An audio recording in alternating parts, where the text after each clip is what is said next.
All right, guys, if you're still there, Brad, anyone, if you're still out there, um, let me know if you can hear me now. I switched over to. Let me know if you can hear me now.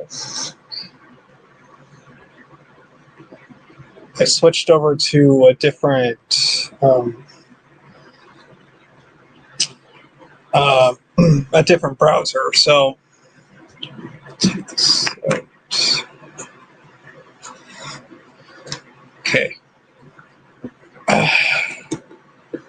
Let me know if you guys can hear me now.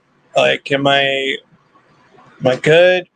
Just give me a shout out in the chat if you can hear me. Because I'm almost concerned that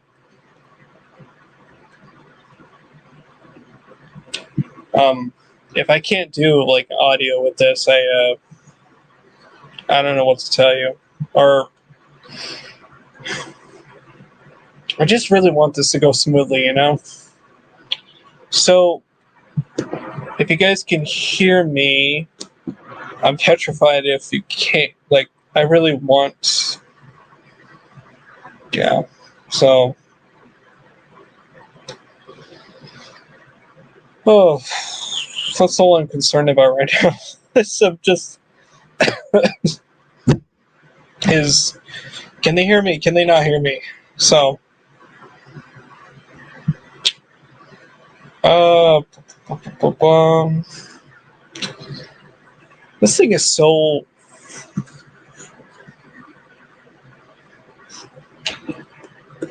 Just this.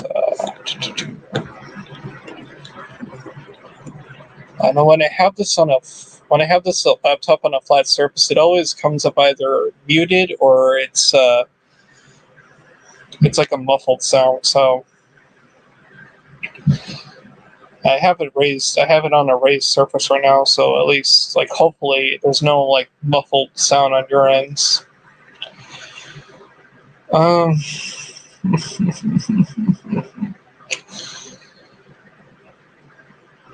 Just gonna wait for a few minutes to see if people actually start coming through.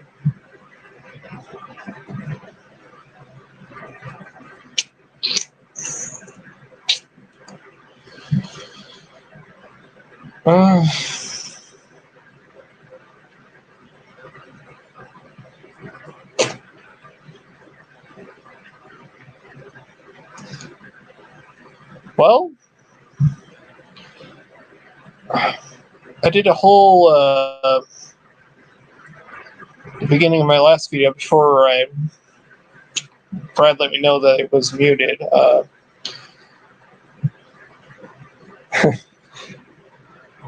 did this whole. I went on this whole speech about how I was still. How I was still kind of nervous about coming on these streams and like just talking with you guys. I'm still have that petrification, I guess, because normally I like hanging out with everyone in the chats of my other YouTubers videos, and occasionally I have popped into one of their streams just to chat with them and you guys. So, but for the love of God, please, just someone, please tell me that they can hear me, so it feels like I'm not just wasting my time. Please.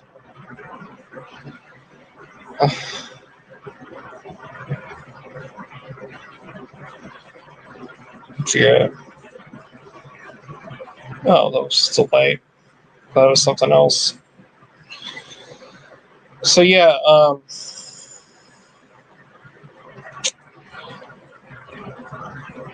I was saying that I always get nervous whenever I get all flustery when I want to, I want to be involved, so I want to feel like I'm. I guess there's a time and a place for everything, but um, I get all I get all anxious when I have to when I get online when I get on these like streams and I just you know talk. If I'm just like talking to myself or someone actually comes on the chat, so but I get all like this. I get this nervous anxiety about like my heart starts racing because I shouldn't feel nervous. I should not feel nervous because these guys are the people I talk to on these chats, like these they're my friends. Well, my social media friends, I should say. Um, I say, I don't know. They're obviously my friends, but I use like the term friends loosely because, well, you only know them. Like you have friends online, but you only know them through a screen. Unless you're lucky enough to have like a meet them in person or have like a Skype or Zoom call, I should say, with them. But and I've had to have like I've had conversations with friends before on here, and they were great. I really like they're really the people I talk to. They're great, but you really don't. It feels like you really just don't really know them as a person until you meet them in person. You know what I mean? It's like whoever's on the other end, like watching this, you don't know me like as a person. You don't know like yes me as a person. You only see me. You only know me through my videos. So I guess it works both ways. You're probably wondering, if like you've seen the majority of my videos. You're probably wondering why does he wear a mask? Well, um, I wear the mask because I'm not the biggest fan of how I look. I'm very self-conscious, especially like particularly around my face.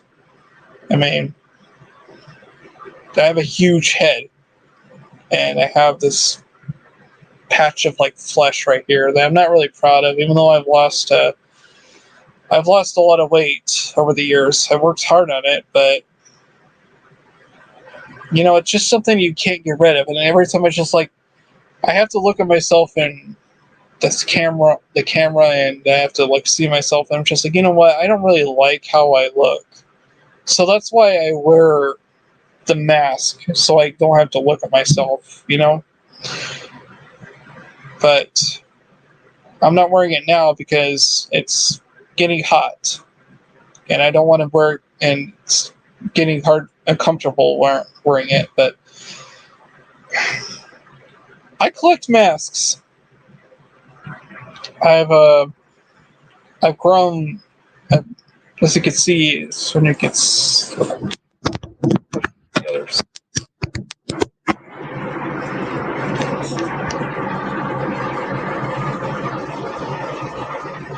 as you can see, I am a fond collector of masks,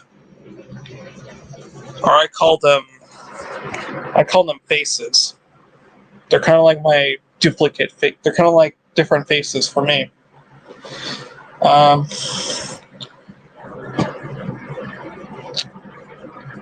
I just think they're cool.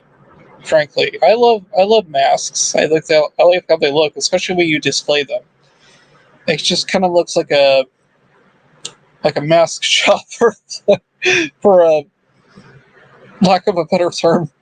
It just that's kind of what I'm going for. I want to make my I'm trying to turn my bedroom into like a horror Halloween shop. Just like the look of it, not really like to sell anything. But I don't have my own place. So places are like renting a place is expensive right now, and I'm still housing it with my family. But if I ever get the money, or if I ever get enough money, I'm gonna decorate my own place the way I see fit. But for now, I just want to make do with what I have. I'm gonna have to. I'm trying to stretch the. I'm trying to stretch the. Well, not stretch it, but the space of it. I'm putting posters on my ceiling. Why? Because I have to find some space for it. But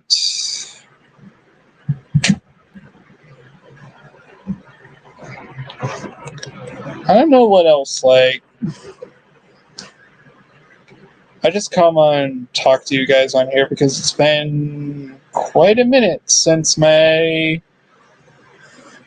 last video. Almost 2 weeks now. And I really am sorry about that, but it's just like I've been so busy lately.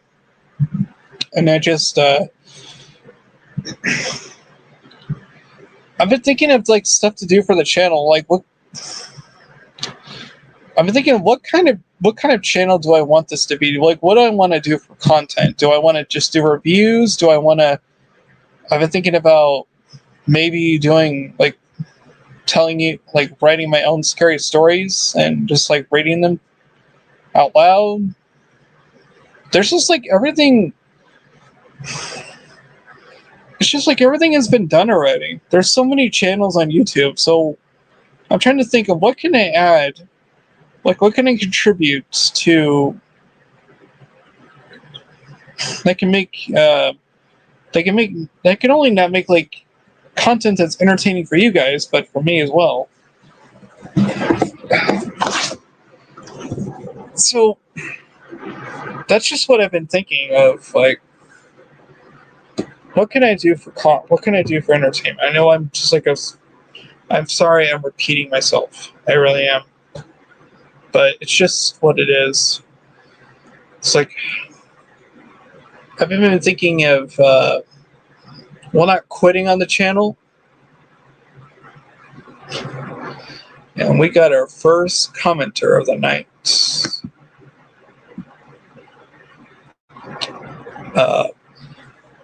Eggman Rocks Cultures. How thing going? I hope you have a rockin' Saturday.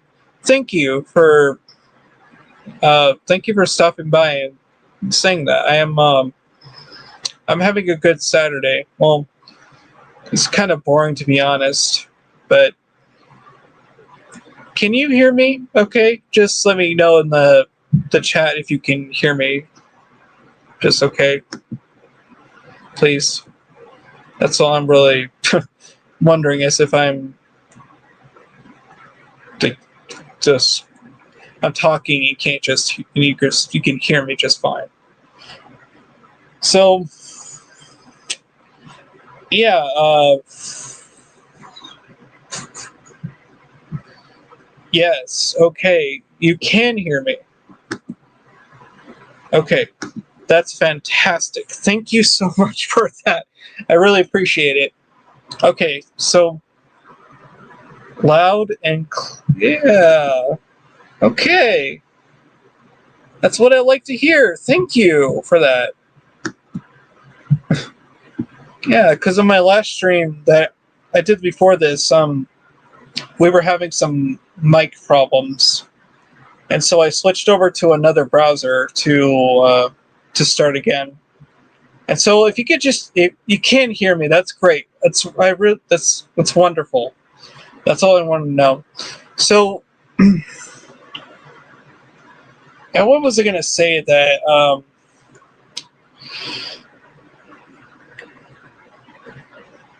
Well, I haven't really been buying much as of late, but I did pick up a couple of things. I have them right here. It's not a lot. It's only just like it's 4 things, but yeah. So I'm going to show them to you guys. I bought Parasite, and I watched this for Felicia or Girly Gore's Horror Movie Club, which she did with Nightmare Maven. Both lovely ladies. Please go check out both of their channels. They're both wonderful ladies of horror. And I watched this for the first time. I know, late to the party, but what can I say about this? This is really interesting. This is a really interesting film, in my opinion. I enjoyed it. I could see why it was. It got. Was it the Oscar? Was it the Oscar or Golden Globe or something? I'm not really. I can't remember what this movie won, but I will say it's really. It's a definitely good film. I was a little bit under the weather when I watched it, so I don't think I was really my mind wasn't really on its A game when I saw it. This was like, I was just watching it, I'm just like, you know.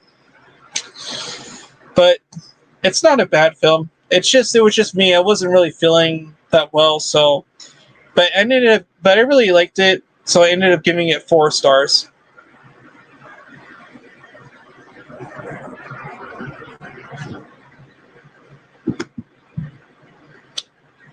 Watch Downrange.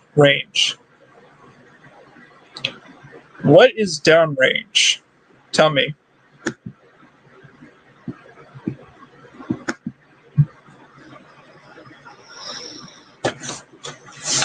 And the other movie I got, I've been kind of I've been on a kind of a Korean horror kick as of late. Like, I don't know why.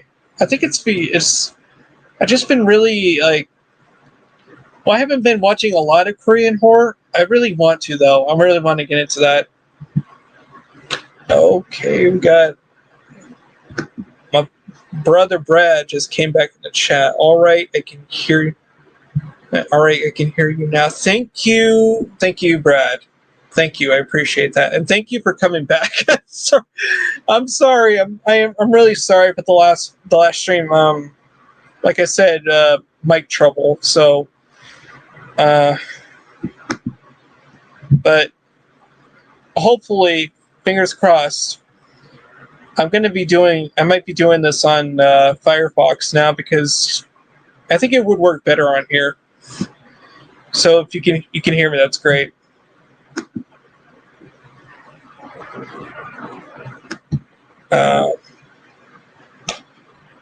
Let me shoot him up for. It fucks up in the beginning. Well, okay. Well, you know what? I will. Light just came back on.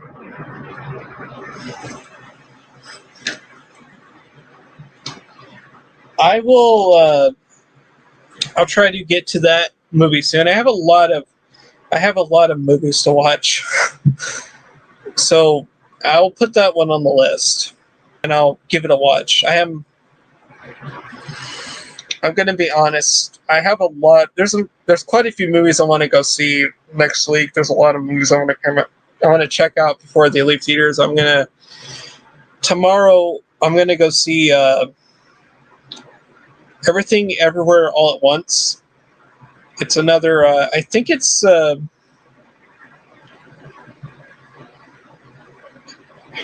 Is it Chinese or a North-South Korean movie? It's that one where everyone's talking about it right now. It's the one where that Michelle Yeoh. It's like a multiverse movie, and it's just like. Sorry, I'm gonna get more comfortable. It's a multiverse movie, and you've probably seen the trailer. You guys probably seen the trailer for it, but I love I have a fascination with like multiverse stories, particularly because, well, I mean I think they've been around since they're before Marvel did them, but they're just so interesting to me.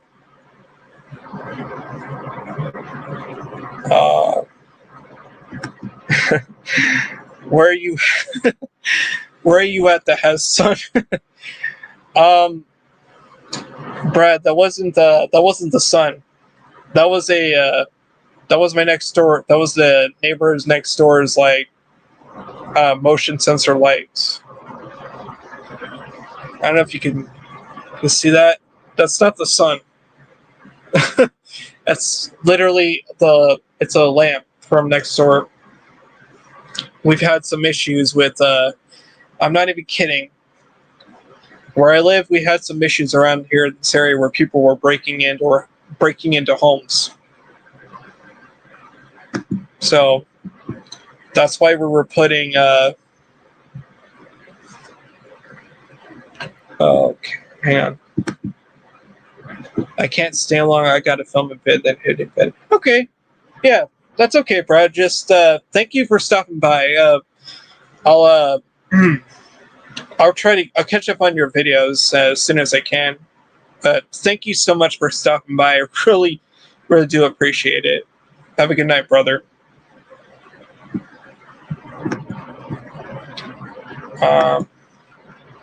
Have you seen X? I have seen X, and I thought it was. Oh, let's get this thing.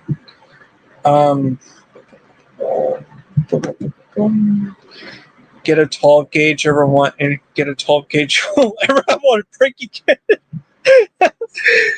Oh, I wish, Brad. I really wish, but I'm not really comfortable sleeping with a gun next to my bed. But you know what? I don't think anyone's gonna I don't think anyone's really gonna come in and break in because I'm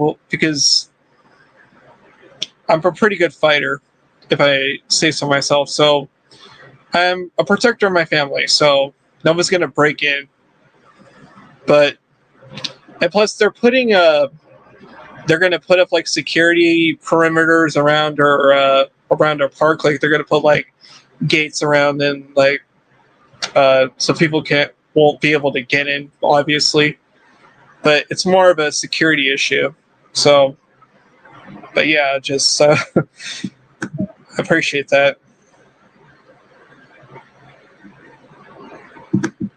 I'm sorry, I'm catching up on the comments. Thank you guys so much for coming and supporting my channel. I really do appreciate it. You guys are all awesome. How is the work situation?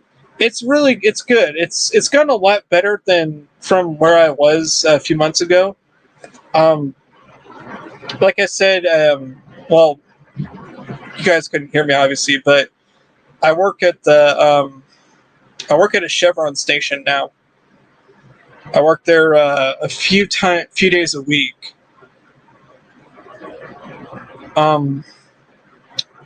Yeah, so I've been working there for a few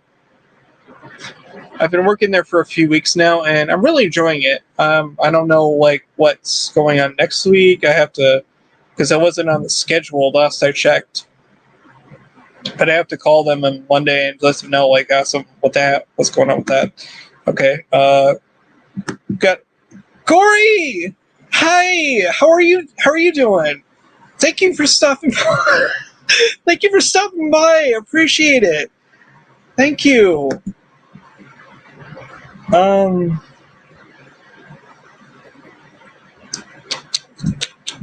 Oh, what happened at your house? Oh man, there was a couple of incidents where people were breaking into our like mobile homes or manufactured homes around me. Um, no one's got hurt, and nobody has gotten hurt, fortunately. But it's a real. They've been breaking in and stealing shit, so it's they're putting up like more security and like security gates and perimeters, and like they're just making the whole they're making the whole park feel a lot safer, hopefully. So we're just gonna have to. They're trying to just take care of that problem. But oh, I forgot there was like a couple of incidents where uh, I think some people did actually try to break into our home. To be honest, and it was really scary. Like there was one point where my mom had to get she got a security system, and one night when it went off, it woke up my mom and sister because it was so loud. But I'm a heavy sleeper. Once I fall asleep, I am out. Like I slept through that, and I didn't realize there was anything wrong until I woke up and the hallway light was on, and they didn't tell me about it until next day. I was just like, what? So I'm like a heavy sleeper. I don't know why. Let's see. Keep it in your bed. You don't even shell such racket on 12 gauges. It's scary. So Brad, I'm not really like a. I'm gonna be honest with you. Like guns kind of scare me. Excuse me. Guns kind of scare me, like real guns. So I don't know how comfortable I would be keeping like even like an unloaded one near my bed or anywhere near me. So yeah,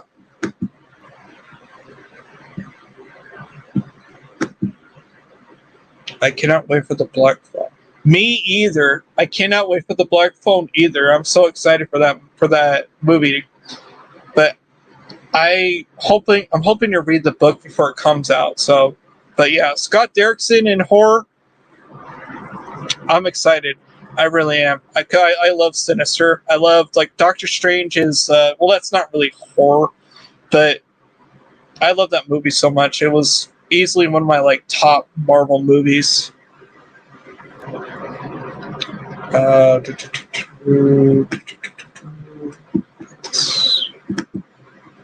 it's like talking about. Oh no, I'm so sorry. That's a huge violation. No one deserves that. Glad you're okay. Thank you so much, Corey. I'm glad that we're all safe too. I live in a um I live in a pretty rough area of my hometown. So things get it's really bad out. It's really bad, and they're sending more and more like dangerous people, I guess, out here. I mean, I'm not trying to judge people, but like I mostly like keep to myself. But yeah, it's like they're sending like busloads of prisoners out here, and it's not how it was like when I was it's not how it was when I was a kid. You know, the town I currently live in, I grew up here, and it was a lot safer back in the '90s than it is now. So I'm just glad that hopefully nothing ever happens.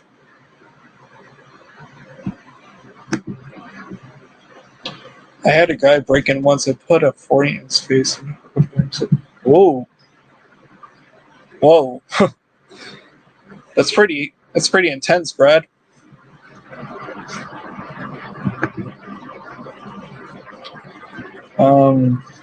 Scroll down. It's okay, Brandon. Guns freak me out. I keep a boat horn. the house. It's loud to keep all the neighbors will hear it. It can deafen someone. We also keep a bat and a big knife for the bed. Good call, Gory. Good call. Yeah. I don't know. I sleep pretty like. I have my bed like literally close to my window, and so like I said before, I'm a heavy sleeper, but if someone were to actually break in, like I'm up like that. Like I'm not even kidding. I could feel someone if I feel someone like jumping on my bed or anything. I'm just like I jump up and like even the slightest thing. I know it's like it's crazy.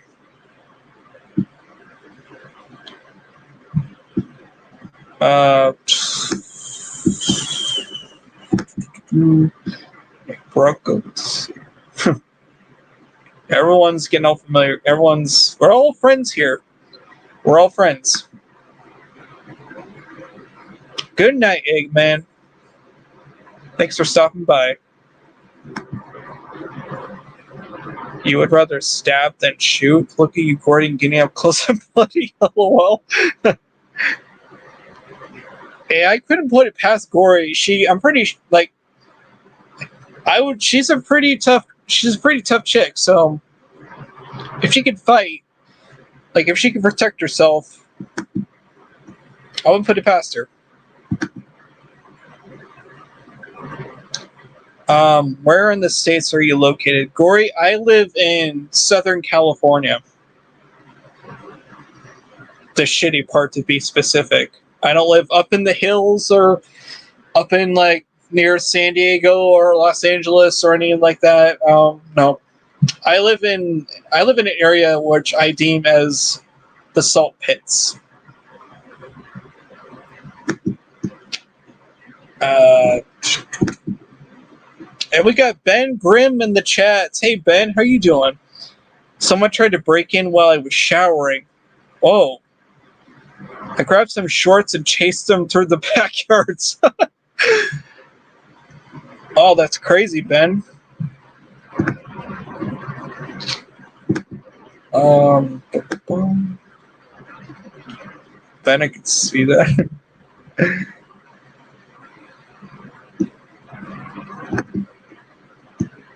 You guys are all awesome. Thank you so much for being here. Hello, Bronco Jungle. I never had to use it on anyone, but once a girl came to my house and said people were following her home from a bar, so I grabbed my big hunting knife and walked her home. Good job, Corey. Good job. See, that's why I love you, Corey. You're so like you're like the protective mama bear that I love my mom, but you are like the protective mama bear that I wish I had.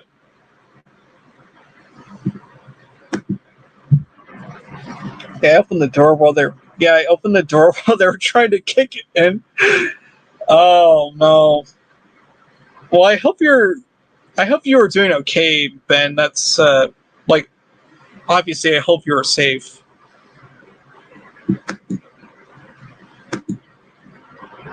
Well, if Cali gets to be too much for you have friends up in Washington, we're here for you. Thank you! Oh my god. Thank you! You know what? If I ever... It seems unlikely, but if I ever go up to Washington, because it is one of the states I do want to visit eventually, I will definitely like want to head into your neck of the woods, maybe with like get some lunch or something, just hang out, because Gory, you're just like you've been my friend for years, so you obviously really care about like the people in these horror communities, and we all love you for that. So thank you. Sorry, I grew up in Chula Vista near San Diego. Huh. I never heard of Chula Vista, Ben.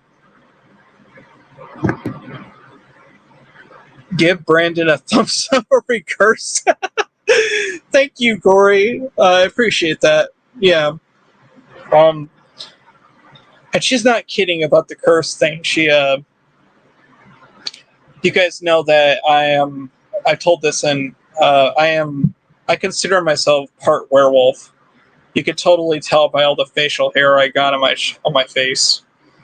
Um, yeah, Martin's the vampire guy. I'm the werewolf guy. But Queenie Todd, I love him. She's like the mom of, or the you know, she's the protector. I should say she's the protector of us all.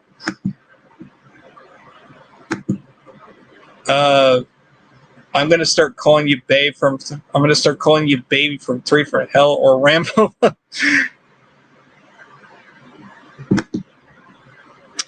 Oh, I was safe. LOL. That's good, Ben. I'm glad you were safe. I gotta go, guys. Have been fun. Okay, bye, Brad. Thank you so much for stopping by.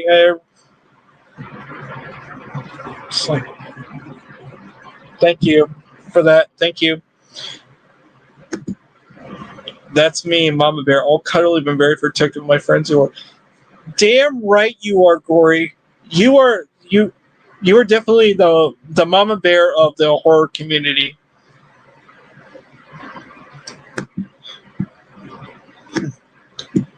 I never got an alarm system, but I did with one of those signs and stickers, and never happened again. I think we got one of those. I think we got those too. After someone tried to break in, but I don't know why I didn't. I don't know why I didn't wake up when I heard the alarm go off. I'm just like that. I'm just that dead asleep guy, you know. Gory's been a true pleasure. Yeah, Gory is awesome, guys. Gory, Brad, Ben, you guys are all awesome. Like, thank you so much for stopping. Just like, I know I say this to someone. I know I say this, but it truly is. It truly is a pleasure to to see you guys interacting in the chats, and you know, because I'm mostly doing these live streams by myself because I'm not. My channel isn't huge. I get that. Like, my channel will probably never be huge, but I'm perfectly content with having like these, these like small group of like loving friends rather than just like a billion admirers. I'm really honest about that. You guys are all like, I love you guys. That sounds like fun, Brandon. We could take you to the Twin Peaks Cafe for a damn good cup of coffee. You know what? I will take you up on that offer, Gory. But I'm going to be honest about something. I never watched Twin Peaks. So I would probably have to watch it before like I get the I understand the reference, but I never ever watched the show. But yeah, I will definitely take you up on that offer.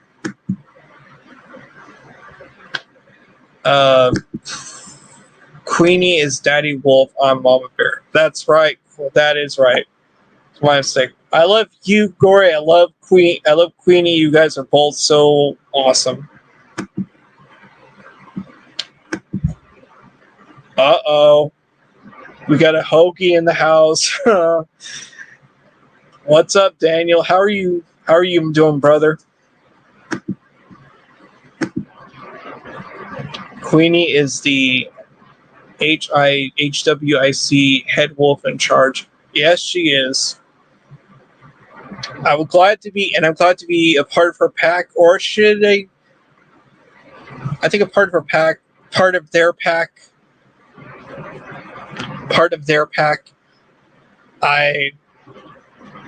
I don't know. I don't know what I'm saying.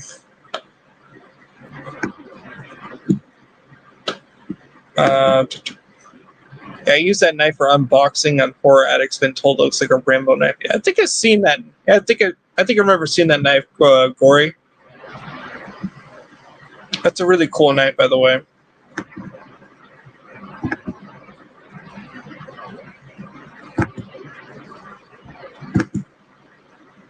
We love you too, Brandon. Thank you, Daniel. You're so kind to me. I don't deserve a friend like you.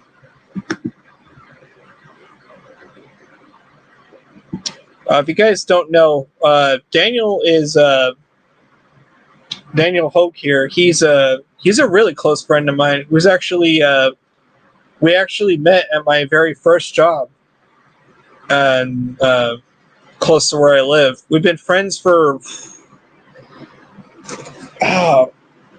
we met in 2017, so almost 6 years. But you guys are all my friends, so. But Daniel is like, he's one of the he's the earliest friends that I have had, like, at my growing up. Well, not like growing up, but like the first, like, you know what I mean, like close work friend. They filmed the cafe for Twin Peaks up here in Washington in North Bend. We also have Forks if you want to see some sparkly vampires, and we can take you to see where Harry and the Hendersons was filmed. That sounds really fun, Gory. I'm really like I do want to visit you seriously, like you and Danny, and I just don't like I don't know, like, well, I do know, like, I would love to hang out with you guys because you guys always put out like really kick-ass videos. I love how I guess up front you are about your opinions, Corey. You're very sweet, but you're also kind of like you have very salty opinions or hot takes, I should say. That's what I like about you. You're very strong with your opinions. I'm doing all right, my dude. How are you, Brandon? I'm doing good, Daniel. I'm just it's just been a very boring Saturday. I got some plan. I'm gonna go see a lot. I'm gonna try to catch up on movies next week if I don't end up working. Aw, it's awesome to meet you. Daniel's a cool guy. 6 years. Oof. That's a long time. It's worth it though. Daniel, please, if you go subscribe to if you watch YouTube, I'm pretty sure you do because you're watching me. But go subscribe to Gory B Movie and Horror Addicts. Both of their channels are they're great. They really are. And Daniel and she also has her husband's name is also Danny. But they're both their channels are really tight. Or you could just come to our place and watch movies. You're always welcome here. I would love to do that, Corey. I really would.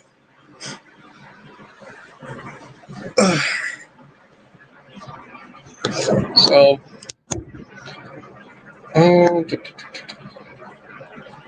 thanks for the shout out. You're welcome. You are welcome, Corey. And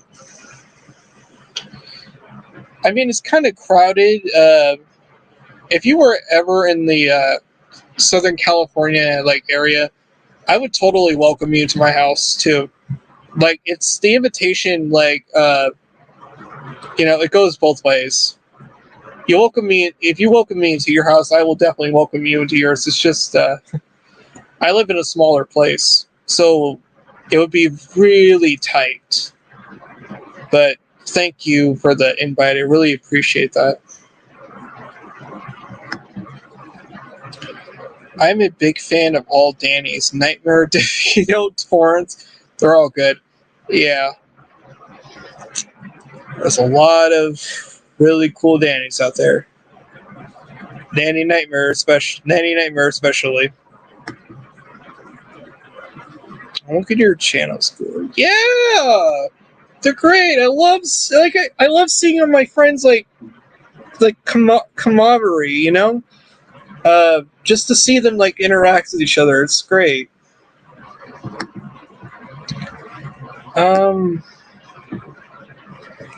But yeah, like I was doing before the chat started to go, I was just showing off some movies. So if you guys want to see the rest of them, I could show them to you. I only got a couple of here, but I got one that just came today. I haven't even opened it yet. I already know what it is, so.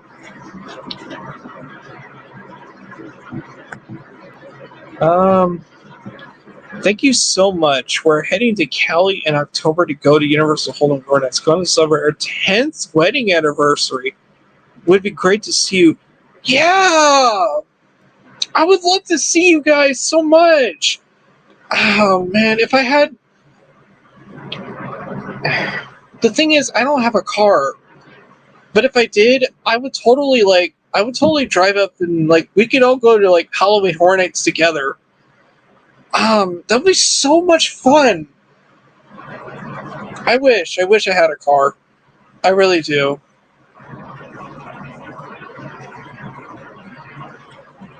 Okay. Let's see the movies. Okay. Show us the goods. What's in the package? Open it. Is your town near LA? Is your town near LA on the way? We can pick you up. Oh my gosh. No, it's not really close to LA. If you really want to know, Gory, I could private message you the address. That is, if you could pick me up,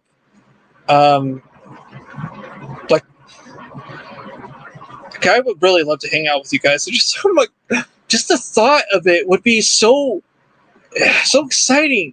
I get to finally meet Gory and Danny. It's these guys are just I don't know. It's like meeting celebrities of a sort, but they're just friends. If it sounds weird, but you know what I mean. I just get all excited because, yeah. I'm sorry. Just as I start talking, I get on a roll. But yeah, I could.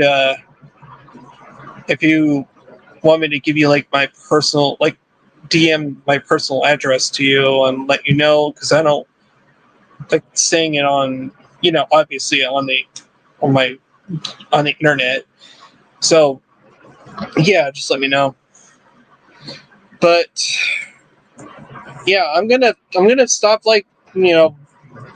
babbling on and just show you what I got. And these are films that it's only a couple of movies, but they're only films I have acquired bought for over the past couple of weeks, or the last couple of weeks, because I haven't really buying a lot. But the first one I mentioned earlier was I got Parasite,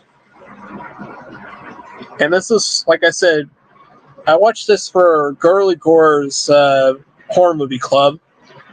That's another channel. I want you to go check out Daniel's Felicia Loeb's Girly Gore.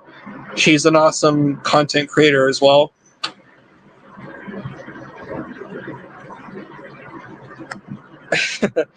It's called being starstruck, Brian. Shut up. Yeah, I guess. Yeah, message me on Twitter. Okay. Okay, I will definitely do that, Gory. Oh, gosh. Oh, that's crazy. It's just it's the thought of being able to hang out with you guys in person. I still haven't seen Parasite. I need to check it out. Yeah. It's really good to this is my This was actually my first time watching it, to be honest. But like I said earlier, when I did watch it, I wasn't really feeling like under the. I was feeling a little under the weather, so I wasn't really like my senses. I was fighting like this really bad sickness, so I wasn't really like in my full headspace. Like I couldn't appreciate it. Um, so, but regardless, it was a really good movie. I could see why it was given all like the praise it got. And this is Nightmare Maven's like one of her favorite movies. So, um, I don't know. Like I've kind of struggled. I was initially going to give like a review of this, but like I said, the sickness was getting to me. So I don't know. It's like, what can I say about it that hasn't already been said? You know, all I can say is I really did like it. It was it was just interesting. You know. So, and then now they got this one. We watched this one on Vicky's Discord. It is Gonjam Haunted Asylum.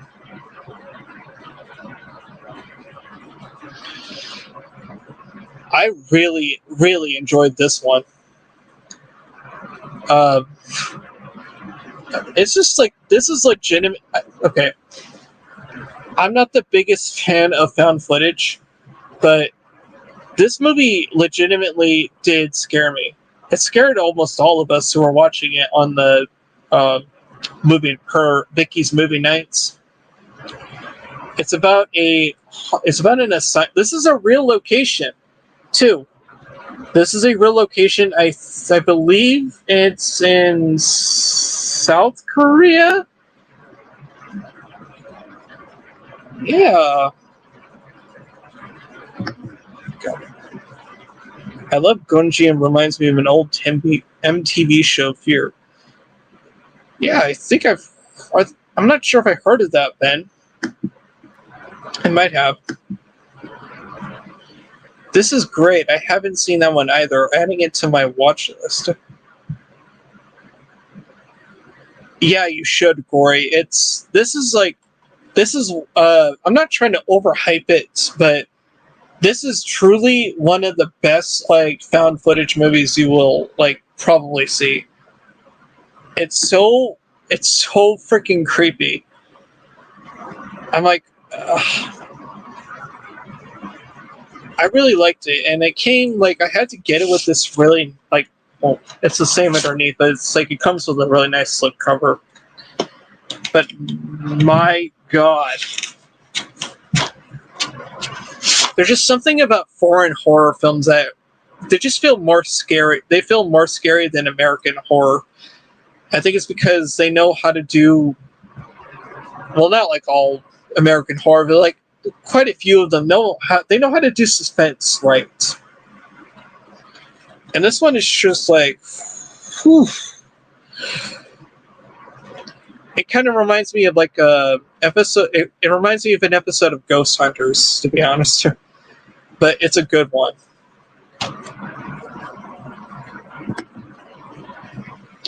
It was basically like Gunjam, but it was a game show where I was talking about Fear, where people would have the same series and go to haunted places and do things like seances. If they leave, they lose a prize. I don't think I've ever heard. I don't think I've heard of that, Ben. But yeah, it's you can see the back there. I really recommend it. And then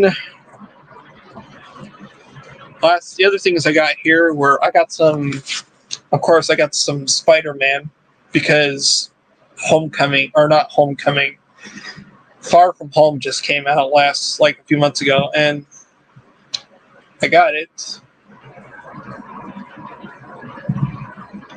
I got it with this like this really nice exclusive Walmart slipcover. As you can see underneath, it's kind of just like the typical cover art. I don't really like this cover, to be honest. I think this should have been like the official cover art. I don't know why they made it into I don't know why they made it into an exclusive slipcover, but because this cover is just so freaking, like, look at this. Look at this. What is exciting about this? What is exciting or interesting about this that, like, compares to this? This is what the movie, like, this is what, like, everything the movie stood for, you know? Like, everything that, like, all the emotions conveyed into the movie, it was like, it was on this image. But yeah, I don't even have, like, a 4K TV, but I got it mainly just for the cover art. It does come with the Blu-ray, though. And, by the way, I'm gonna chat. No Way Home was so good. Oh my god, Gloria. It was so good. And I wasn't the biggest fan, and you know what? No. I didn't like Homecoming or Far From Home. They felt okay. I know they were getting their footing. It was a different era of Spider-Man. I know that, but those movies, like the tone they were going for, they didn't really feel like they had any stakes, and I just didn't. I don't know. I didn't like them. They felt too safe for me. They felt almost like Disney Channel Spider-Man. But this one had the same. This one kind of had they had the same problems until, like, but this one actually had stakes. This one, it's, oh my gosh, oh my gosh. This one actually felt like Peter actually grew in this one. And by the end of it, it was like, oh my gosh. Yeah, I like the slipcover art better too, right? Yes, Daniel, No Way Home. Danny and I took Lowe's to that movie. He's a huge Spidey fan. Far From Home is his favorite movie, and because he loves Mysterio. Yeah, I forgot his name.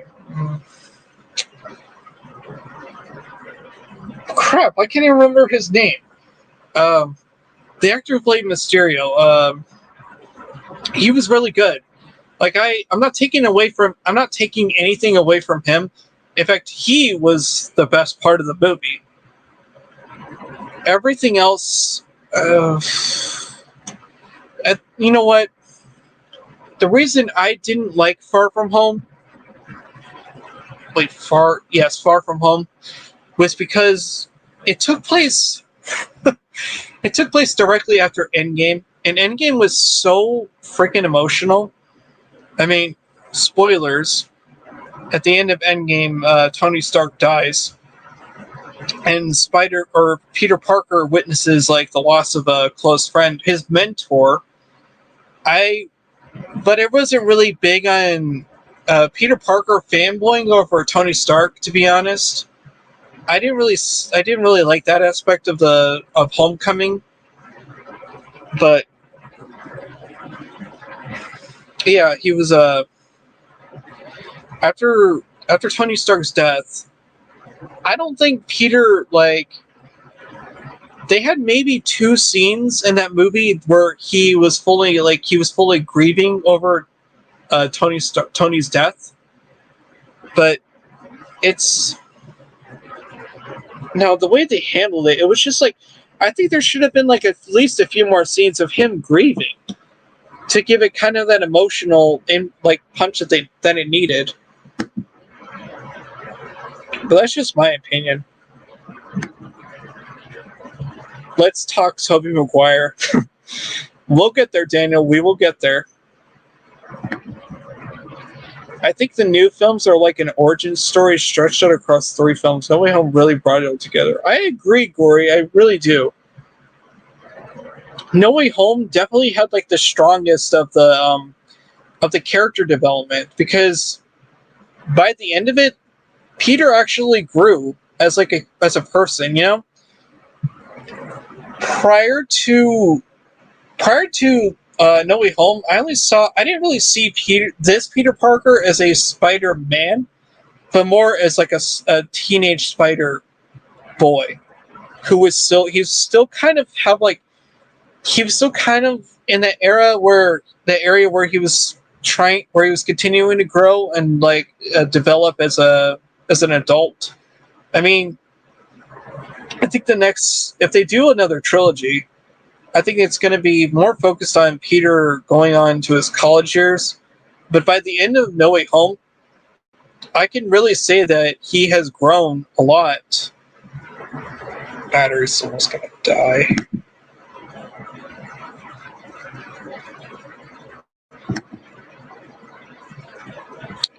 But yeah, sorry. I was saying he was growing more and more into a responsible person. By the end of it, they really could have taken the end of the movie. They could have taken the safer route and pulled something kind of cliche, but they took that ending had balls, real balls. I'm like, wow! I've never expected the MCU of all things to do this.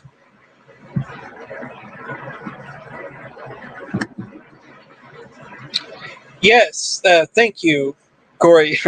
Jake Gyllenhaal played Mysterio, and like I said, he was the best part of the movie. Jake Gyllenhaal. Thank you, Daniel. Good points all around, Brandon. Thank you. Thank you for that. I just it feels like I'm talking to a group of friends right now. I mean, what I mean by that is I am talking to a group of friends, but I'm trying to give I had very, very, very strong opinions about all 3 of the movies. But this one was actually my favorite of the trilogy for one particular reason. Absolutely, Spider-Boy. I think the 3 films together are a good arc for him. He really needs to be Spider-Man now. Yes, I agree with that. I totally agree with that. I don't know if they said that both Tom and Zendaya were going to come back for the next one, but I don't know. Is he gonna really? Are they really gonna? I'm trying to think of are they really gonna cop out with that ending where he kind of has to let go of his friends in order to keep them safe? That's what I was talking about when I said that this movie has balls. But I don't know if they bring back Zendaya. Aren't they kind of going against what the ending was set up to be? Because if they are, that's not really gonna.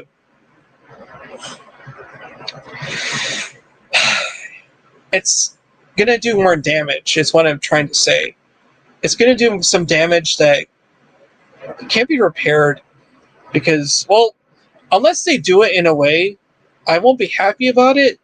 But if they do it in a way where he can bring back the memory of his girlfriend, MJ, then maybe. But I kind of just want him to go off on his own now. Like, I don't want MJ and Ned to be like in the story anymore. They had their story arc. Let them be like, let them have their lives now without getting involved in like Peter's life. You know, that's what I'm saying.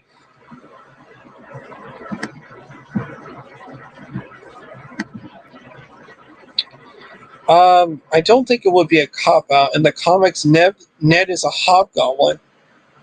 I think without Peter, he would become a villain, and Peter will have to reestablish his relationship to Elvis friend. Huh. You know, I'm gonna be, um, I'm gonna be perfectly honest. I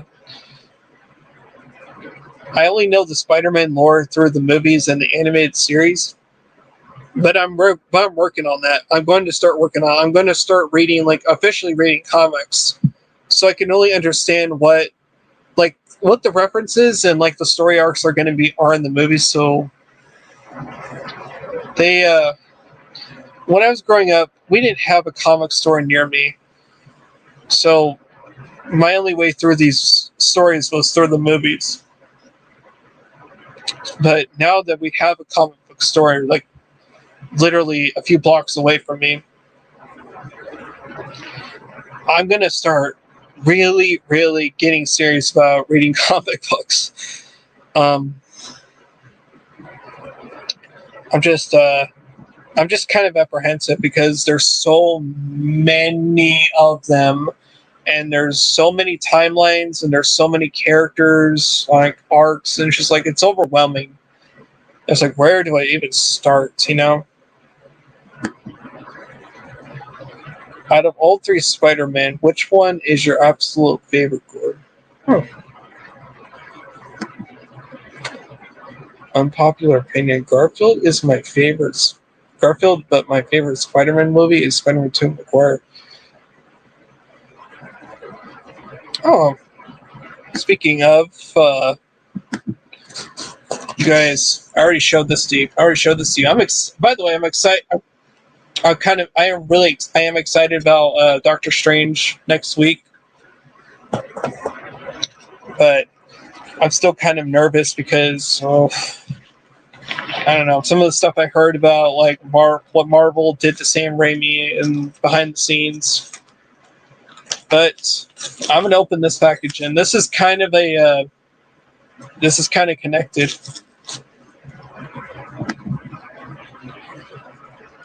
I haven't read that many Spider-Man comics. I read Buffy and a lot of horror comics, but I lived Generation X. Everything I know about the comics I learned online watching videos and reading wikis. I think it was the same. I think it was the same, Gory.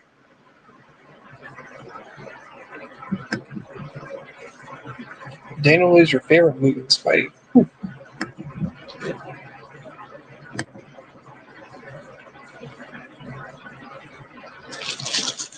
You guys talk about that. I'm going to open up this package.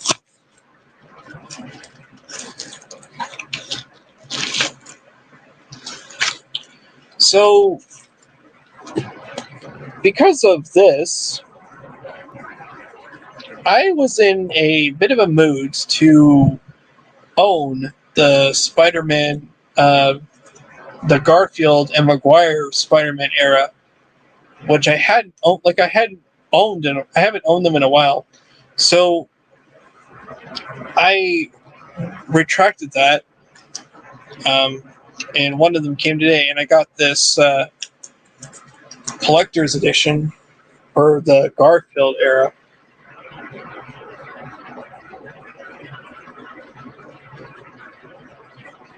I have the Maguire collection coming in the mail. That's coming next week. But yeah, this is a.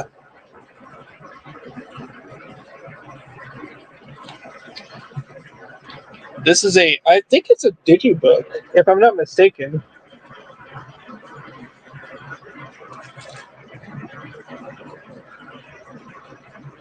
So we got all three.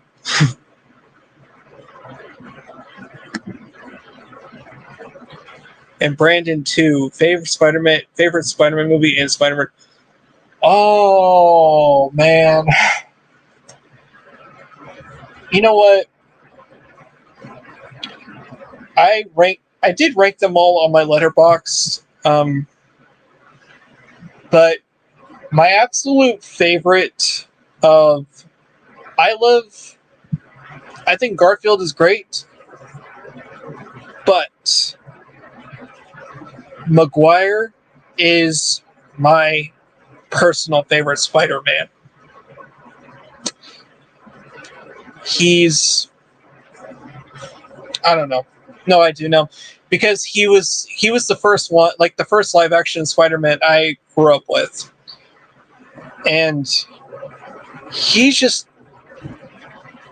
I loved his character arc. You know, he was a and he fucking like, I can't say like. I don't know if I have like a favorite Spider-Man movie. Like I enjoy almost all of them.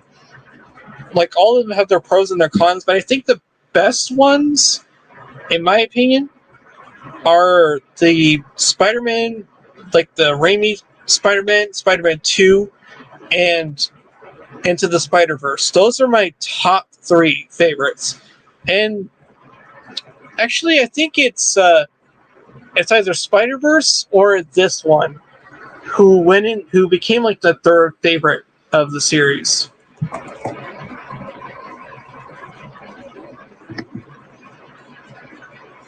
I think No Way Home show that we can all love all of them. We don't need to dislike just because we love another, or they're all great.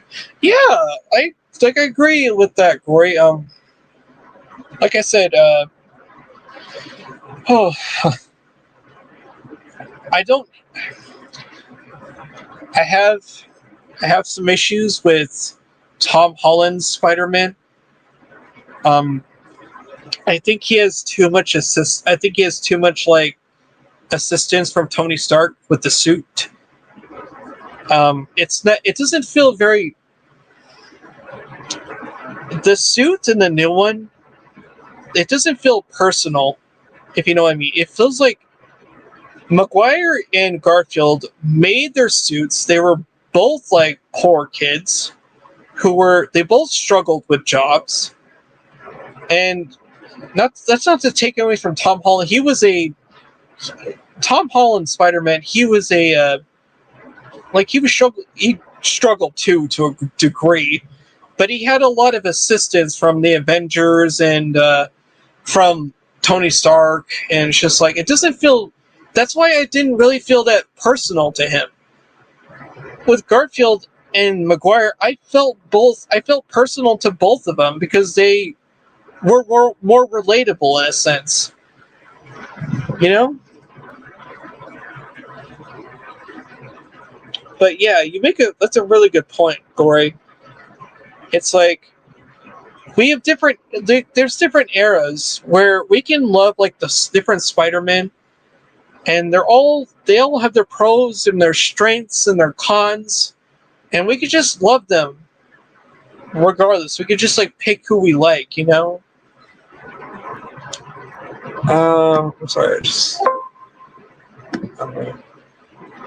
okay, guys, I'm gonna I'll be right back. I'm gonna plug in my laptop because my battery is dying. Just talk amongst yourselves.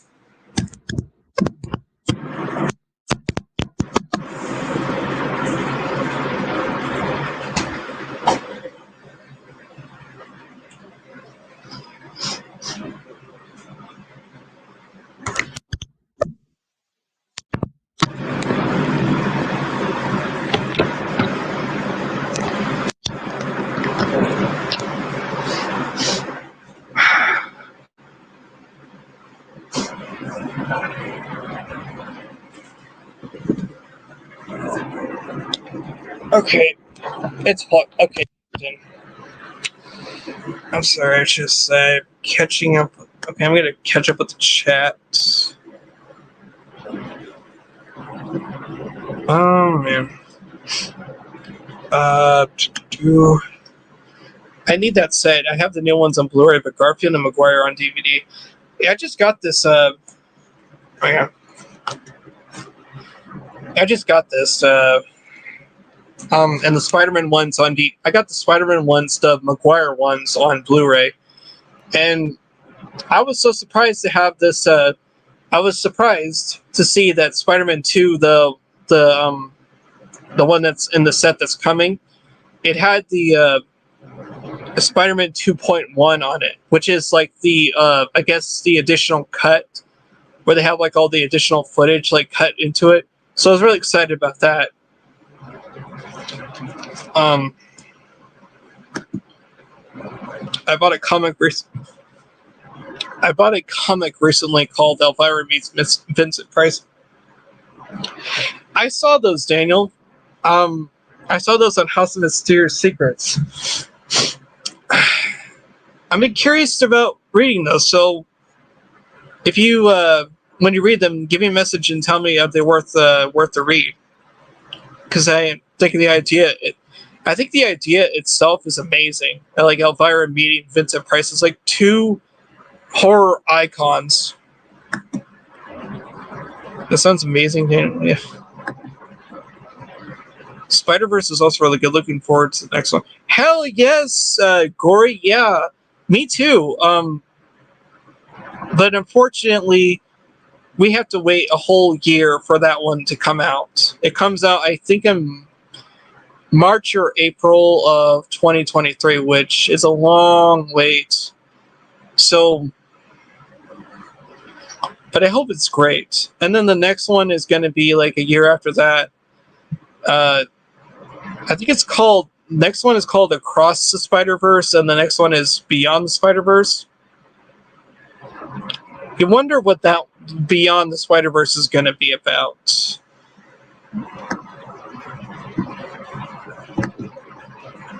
Corey, you and Brandon both inspired me to design a horror-themed stained glass piece. That's cool, Daniel. That's great. Brandon, imagine if I could make a Vincent Price stained glass piece. Hey, that would be awesome, Daniel. That really be cool.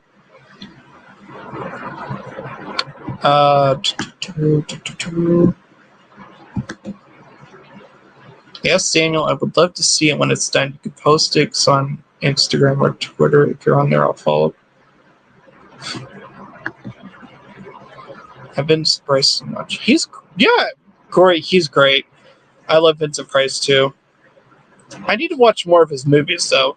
I think I've only seen a handful of his movies, but I really need to get like on that. I need to get on a lot of things. I've just been so busy. Daniel, do you post videos on YouTube? Yeah. Unfortunately. Daniel, if you start a YouTube channel, I will definitely subscribe to you.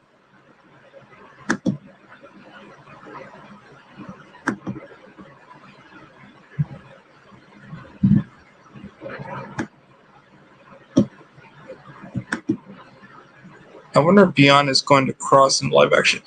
You know what, Gory?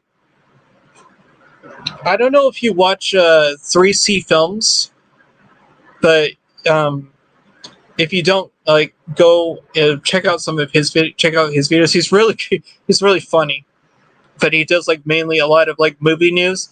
And when he was talking about his most recent, he was talking about the recent like Spider-Verse news. He said the same thing about like, what if like Miles Morales and Beyond like crosses over into live action? Just think about that. What would that like? He crosses over from like the animation world into our world. That would be something. I'm like, I can't even just. That would be amazing. I already loved like the first Into the Spider-Verse movie. I thought it was fantastic. And this one, I'm hoping that these next two movies are gonna be like, they're gonna be fantastic as well. I'm so excited. I have a poster of House on Haunted Hill over my fireplace. My favorite is this one. I have that poster too, Gory. Hang on. Let me get it.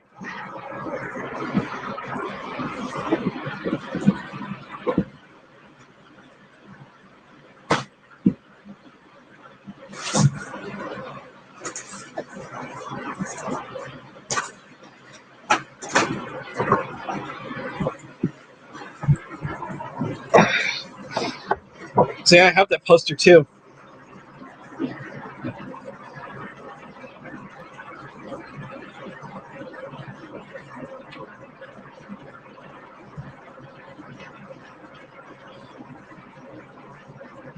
This is a classic movie, but too. I mean, I love the 1999 remake, but this one is kind of just like its own little. It's a classic.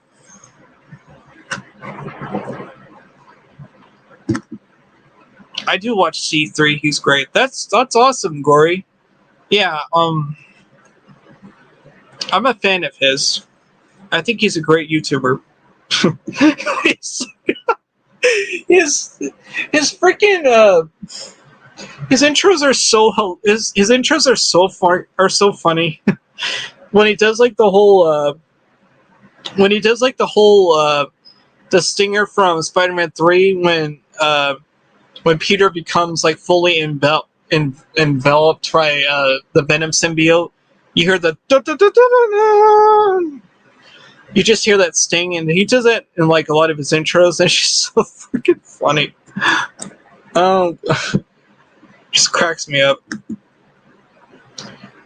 Brandon, I did read Elvira and Vincent Price comic I bought. It's worth the read and worth buying as a collectible. Okay. You know what? I will definitely look into reading those, Daniel, because like I said, I'm curious. I love that poster. The one I have, it's just like that, but horizontal. Yeah. Crazy. Huh. You know what's even crazier is this house. You probably heard this by now, but this house is actually on the market. Like, you can actually buy this house for, I think it was $25 million. If I had 25 mil, this is the first thing I would buy. If it was a multimillionaire, I would buy this house. And you know what? I wouldn't just buy it for me. I would turn it into like a freaking like a horror house for fanatics. And I would invite all of you guys to come and live with me in the house. We would all be roommates.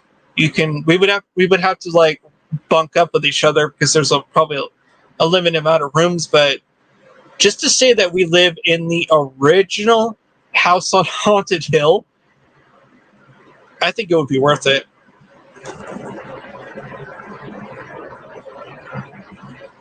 Unfortunately, though, I am not a multimillionaire, but if I had the money, I'll buy the hell out of that.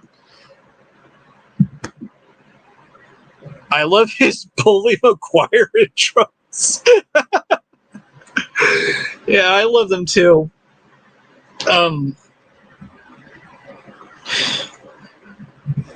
But yeah, I was that's a great house. The Nightmare on Elm Street just sold recently. I remember a few years back the Amityville house sold as well. Living in a place like that would be amazing. Really would. It really would. Like, just we as horror fans. We want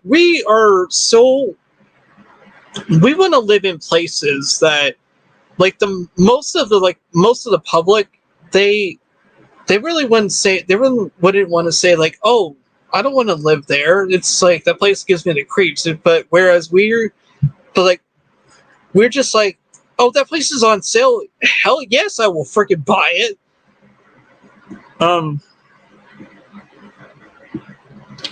Yeah. I forgot to actually saw the house on Elm Street. You are so lucky. Oh my gosh. I would love to like when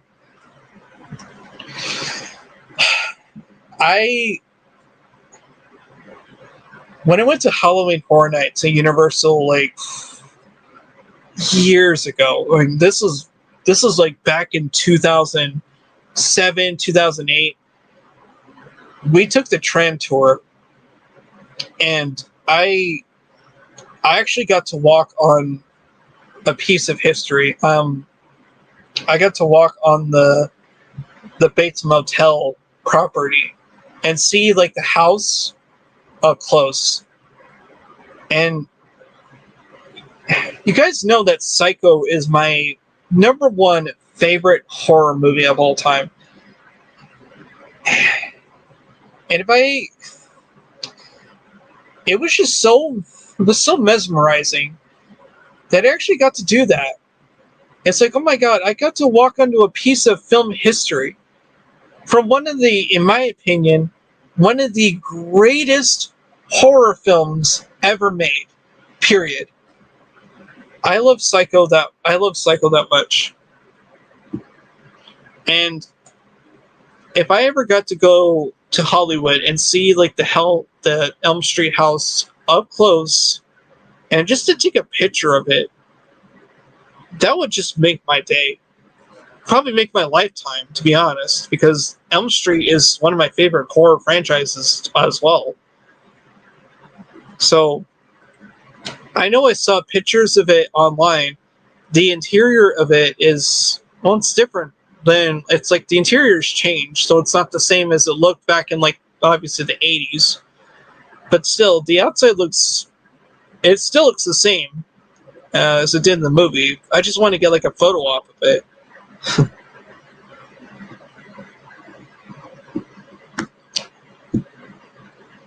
So yeah, it's just a.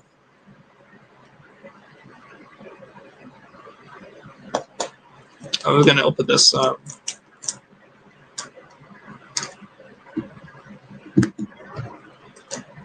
It was so cool to see the photo. It was so cool to see the photos that were inside and they were posted listing.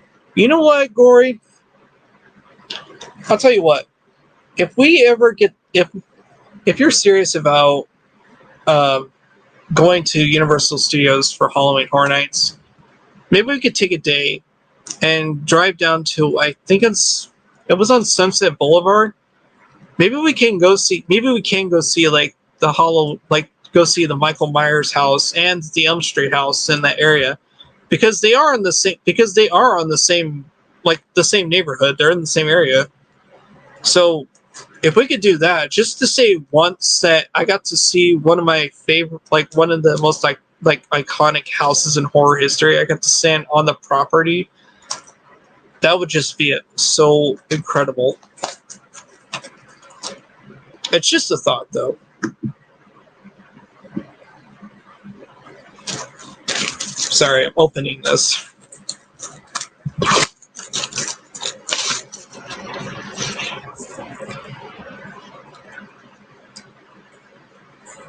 See, it's like a book. It's like a little digibook, digital code.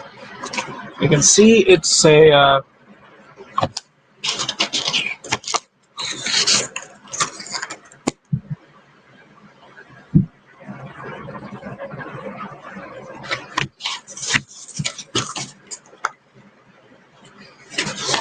He just talks about the film.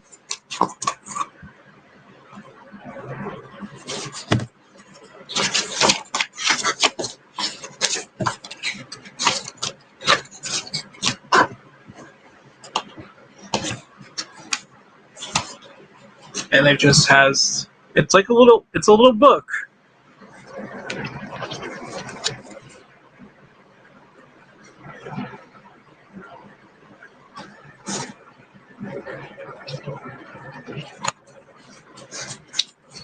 So I'm going to be honest about that. I'm going to tell you something about this one. I was disappointed after Spider-Man 3. Well, not disappointed so much in the movie, but disappointed that they never continued with that era of Spider-Man instead of just rebooting it. Even though they talked about doing a fourth Spider-Man, and I think I was carrying some of that annoyance over to this one. And when this one came out, I wasn't really a big fan of it. But before going to see No Way Home, I did like a revisit for both of these movies, And now I still have issues with them, but I think I enjoyed them more now than I did when I first saw them. Mainly because it was that grudge of like, oh, they're just rebooting it. It's like, but I wanted my, it was like a bitter thing. It's like I wanted my fourth Spider-Man movie. I don't want them to reboot it. But over time, I really kind of warmed up to Garfield's Spider-Man. I think he's great, and he's more than great. He's freaking terrific in these movies. And I heard that I don't think this is true for Maguire. I don't think he was as big a fan of Spider-Man as Garfield was. Garfield loves Spider-Man. So, but the main problems I have with this movie is the villains. I wasn't a huge fan of the villains in these movies. First of all, for Spider-Man 2, they just did like a retread of like Green Goblin, but they couldn't do it as well as um,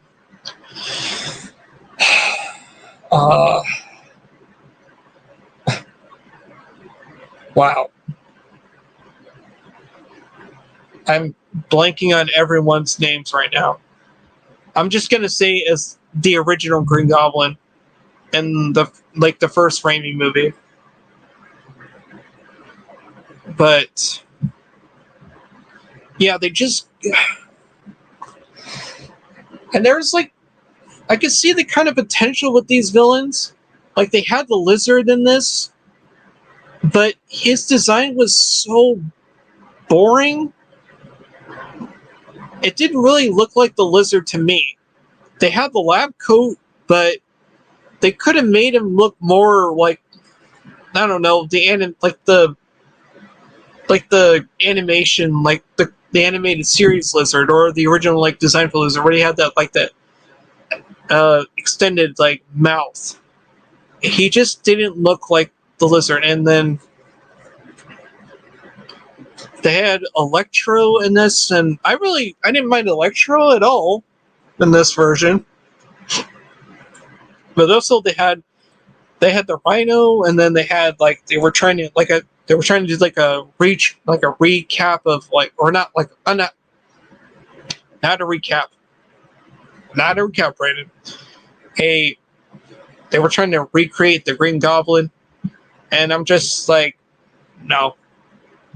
They went into different tone. They tried to do something different with it for the backstory. But it's just like, you cannot, in my opinion, you cannot recreate what William Dafoe did in the original trilogy. When in the new one,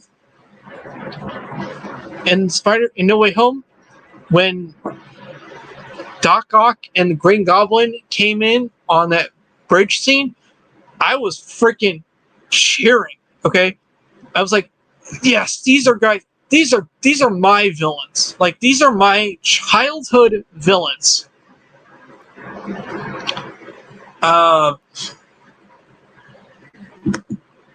Yeah. Thank you, Gory. I'm sorry, I was blanking on his name. I blank on names all the time. I think they did Electro better in No Way Home. Interesting. Why do you think that, Gory? Let me know. I mean, I don't think I was I wasn't crazy about the design in the original, in like the Amazing Spider-Man 2, but I don't know. I think I kind of like the design more in the new one. But let me know why you think that.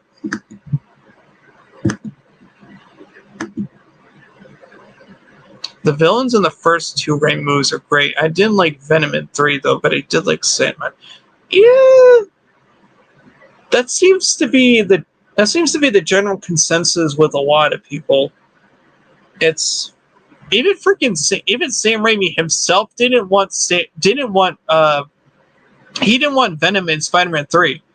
He said he wasn't a Venom fan at all. He wanted to do Vulture.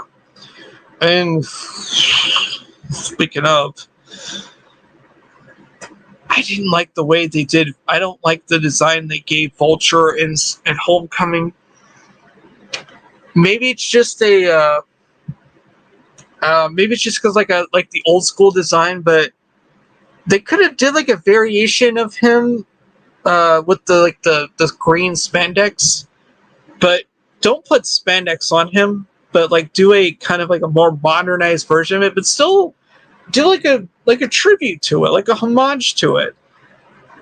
The Vulture in Homecoming, he looked like a Transformer to me. He didn't look like the Vulture to me at all. That's just my opinion, but it's one of the problems I had with Homecoming. I just didn't like the look of the suit, is what I'm saying. I like his persona more Amazing Spider-Man 2. He was sort of a knockoff of the Riddler in Batman Forever. You're talking about Electro, right? Sorry, it's almost 12 here, and I'm kind of like getting. Oof. But yeah,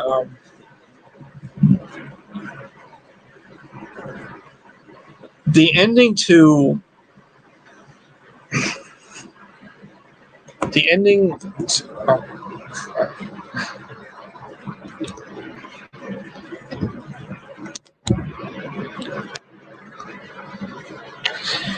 I was saying the ending to No Way Home. It was just like, well, before the end there, I should say, when they're having like that big final battle on the Statue of Liberty, which I don't know how many people would feel about the Statue of Liberty giving like having her carry Captain America's shield.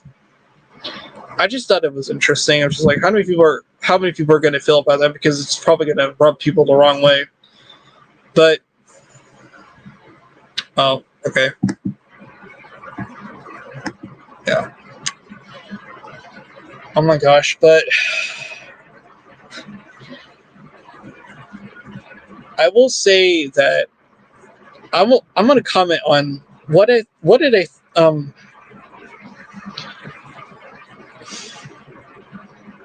when Ned when he figured out how to do the sling ring, and he was calling up portals, and he was saying, "Show me Spider-Man." When that portal opened up, and we saw the silhouette of a certain Spider-Man,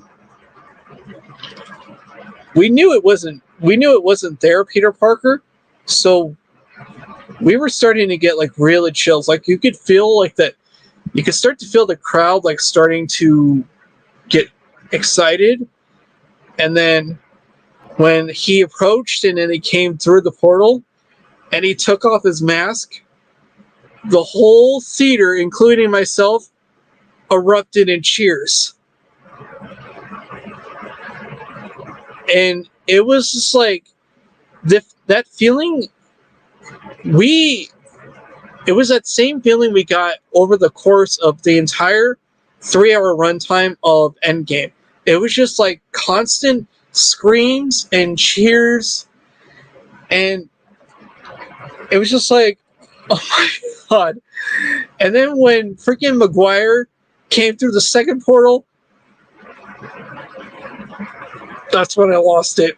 I was screaming my lungs out when I saw it. It was like, it's like my boy Maguire came through. We haven't seen him since 2007, and I didn't know this when I first saw it, but the suits that they did for Toby, they were CGI. So when I read that, like I didn't know it. I didn't know it at the time. I was just glad to see freaking.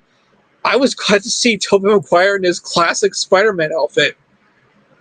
But knowing that now, I was just like, when I rewatch the movie again, I'm obviously gonna notice it. But I was just like, just to see him again in that era, just to see him both in Garfield, respectively, and just to see, oh my god, to see the three of them just like talking, and then all the freaking all the references and like that they talk about, and the stuff that they had with past movies, with obviously like Garfield's Peter Parker losing Gwen Stacy and his reaction to that was freaking heartbreaking. And with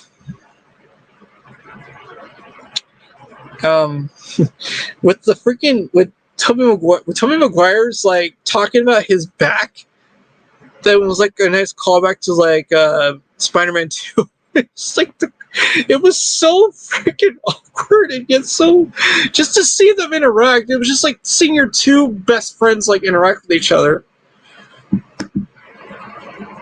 Yeah, it was gory. I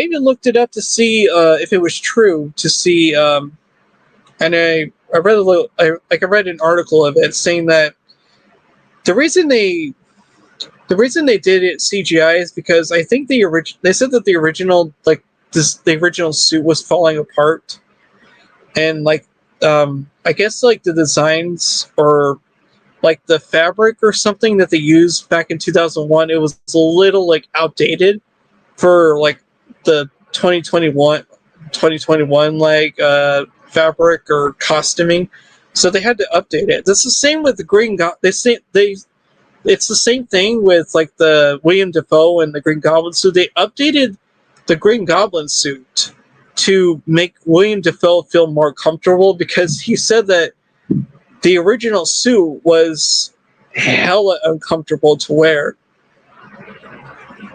So they did some modifications to it, and I guess on the day that the day that they were filming or something, they I think Maguire had like a scheduling issue. So when they were doing like I think when they were doing like the CGI of them swinging around, that was, I guess, like a CGI puppet. So yeah, it was disappointing to see. It was disappointing to know that the suit. Well, for the swinging, you could actually see it, like you saw it in the behind the scenes photos. He was actually wearing the suit when they were doing like those photo ops, like the promotional photos. But just to see the three of them together, it's just like, and then freaking when Andrew was like, he tells them, "I love you guys," and then he tells them like, "I never had brothers. Like I've always wanted brothers." I'm just like, oh, oh my god, oh, freaking big freaking crybaby right here. I was like, these are my boys. Like Spider-Man, like I said, he was always my favorite like superhero when I was growing up. I loved like I like the Hulk, obviously, like, but Spider-Man, he was the first real superhero I remember like really like looking up to. Even though I didn't read the comics, I would just remember watching the '90s animated series. Everyone has their favorite everyone has a favorite superhero that they look up to, and I don't know. I think it's because as a kid, he was just like, he was more relatable. He wasn't born with like powers, or he wasn't a mutant or anything. He was just a regular kid who just happened to get like lucky with super abilities.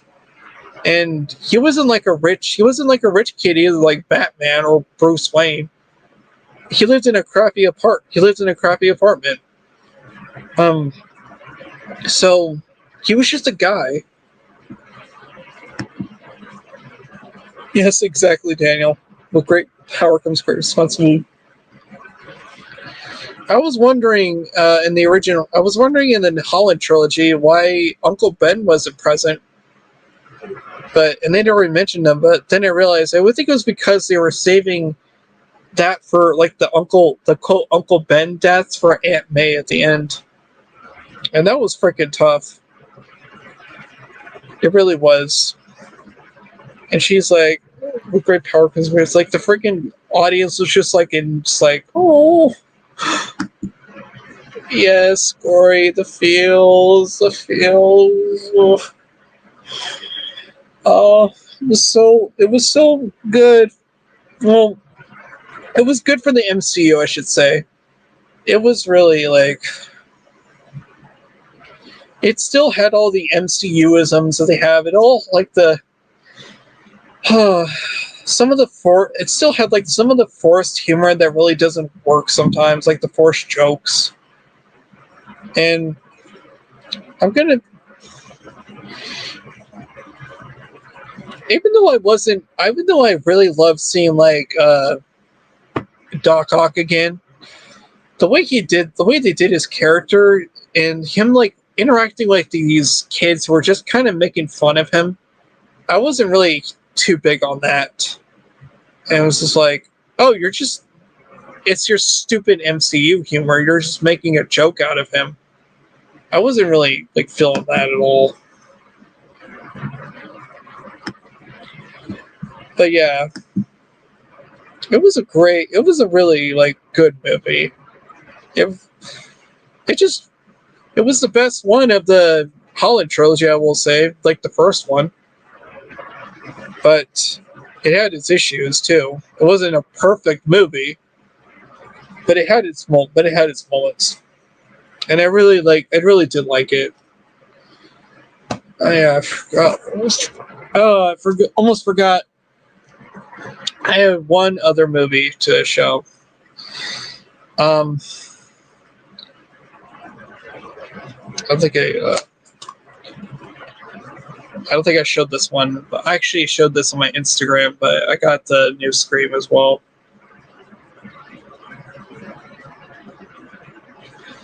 With this, yeah,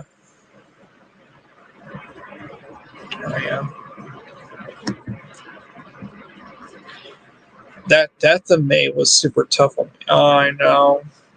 It was so sad. It was. I think it was. I don't think it hit. I don't think it like hit me as hard as Cliff Robertson's Uncle Ben though. But that's just again. It's just plain nostalgia. But I just thought that one because you didn't expect it. Well, I did. I certainly didn't expect it when I saw it as a kid. Because I never read the comics, so I didn't know. But yeah, it was just like, oh my. I mean, the first like the Death of Aunt May, that one was definitely unexpected. Uh, but yeah, going back to Scream, and it has that annoying Rotten Tomatoes sticker. It's not even the sticker. It's freaking burned. It's literally burned into the cover art. You can't take it off. So it's just kind of stuck there. Why would you do that? Oh, remind you that certified fresh. I don't give a shit. I wanted, like, I got it because I got it because I like the movie. I don't need your freaking Rotten Tomato score telling me what I shouldn't buy because it's certified fresh. This sticker is removable though. I just haven't taken it off yet. But this one, oh man, I say oh man that I say old man like I didn't like. I really liked this movie. I thought this movie was wonderful. I gave it a 4 stars. Whenever like I have to watch it again, but I was just kind of had some I had some mixed feelings on the end.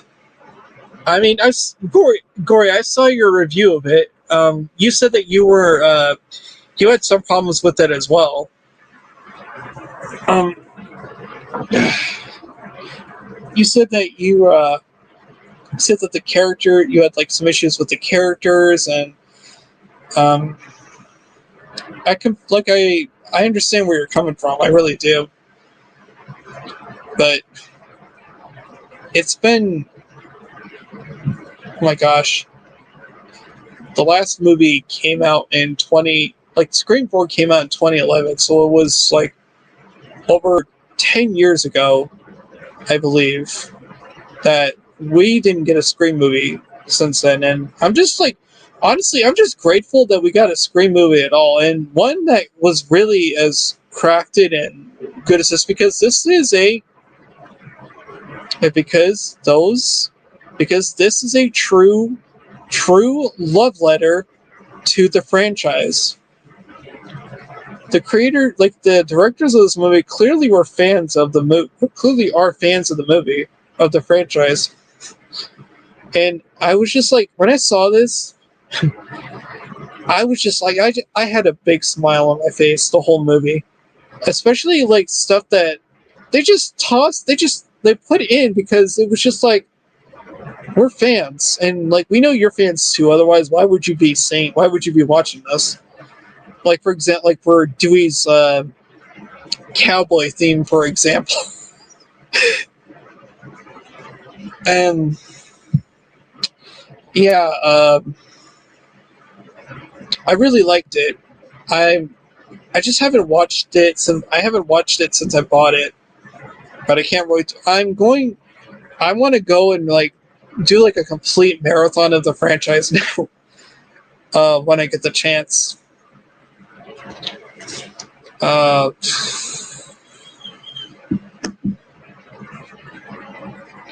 Those Rotten Tomato logos on the cover are so ugly. Yeah, I know. They're so freaking hideous. Like, why would you fucking do that? I'm almost tempted to just like, I want to just like mark it out, but I don't want to like damage the cover further than they already did.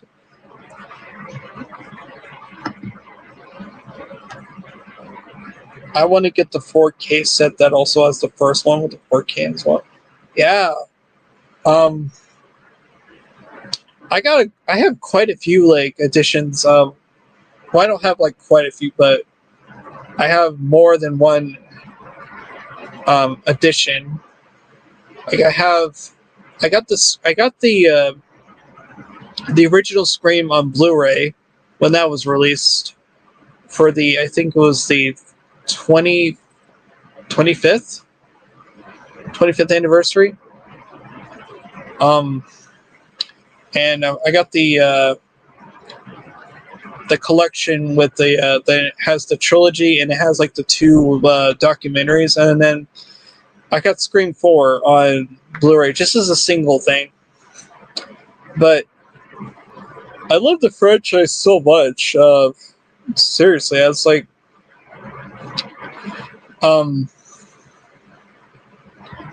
I really want to get the Scream TV series on Blu-ray eventually, because I really like the TV series. Well, the first two seasons I really liked. I haven't watched the third. I haven't watched the third season yet.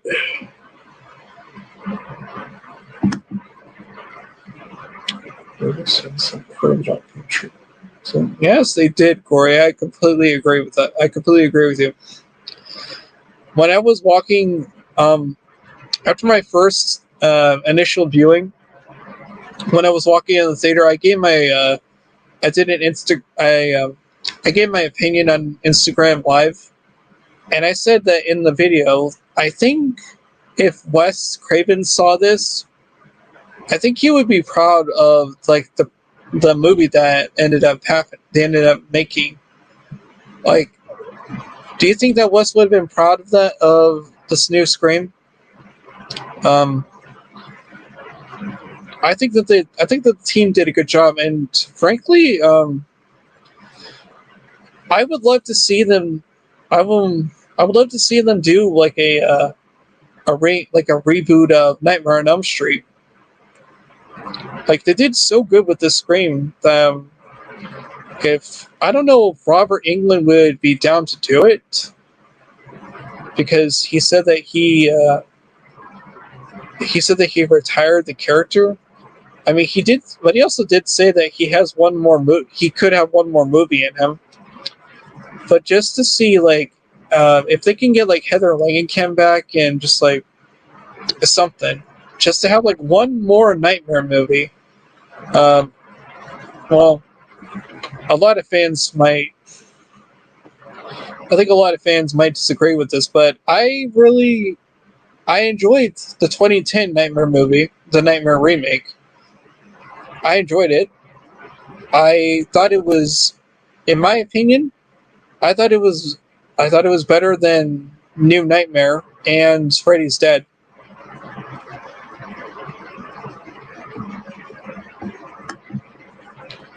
Currently, I have the Canadian Blu-ray set on the first 4 movies in the 2000s. I didn't even know there was a Canadian Blu-ray that included the 4 movies. Oh, I wish I would have known about that. I think Wes would have been honored. Yeah, I think he would have really liked the movie. It did pay tribute to a lot of like what he created in the previous movies. Even though he said that I don't think he was a huge I don't think he was a huge fan of Scream 4. He said that it really didn't feel like his movie. And it felt kind of like the studio's movie. You know? I like Scream 4, just like I have like issues with it, but I enjoyed it more than 3. Robert Englund says he is done. If they had to recast, I think Richard Brake would be a good choice. Oh, oh, that would be a really good choice. Richard Brake as Freddy Krueger, that would be. Oh man, now I could totally see that. He's a fantastic actor. He really is. I loved him in 31. I think the last reboot was flawed, but I have it. I like it. Yeah. I like it too. It's okay. I get why fans don't like it. They don't, and I have the same. I have the same issues with Freddy that they have with what they have. Like it's mainly the look. It's okay. It's the look of Freddy, and it's the fact that they copied so many they took so many scenes from the original, but just did like a replay of them. But and also Rooney Mara as Nancy. Oh no. I learned that Rooney Mara didn't want to be in this movie. Like that's really not news anymore. Everyone in the fan base knows that she didn't want to be in this movie, but she didn't want to be in this movie so much that she purposefully tanked her audition, but they still gave her the job anyways. Why, I don't know. I'm just like, I think if I think she should have like just came clean. I think she should have just came clean and said, "Look, I don't want to be in your movie. I don't I don't want to play Nancy. I'm not going to enjoy it. So don't I just don't want to be in it. Just plain and simple." And they could have had Katie Cassidy. Excuse me. They could have had Katie Cassidy play play Nancy or freaking Tina. And if that happened, because Katie Cassidy, she was everyone who saw the movie, everyone agrees that she was the best part of it, outside of Jackie Earle Haley. Everyone was clamoring that she should have played like the main character, and if Rooney Mara had to be in the movie because she was contractually obligated to, they could have had her play like Tina's best friend, and they could have had Freddie kill her off in an early scene so she can get out, so they can get her out of the way.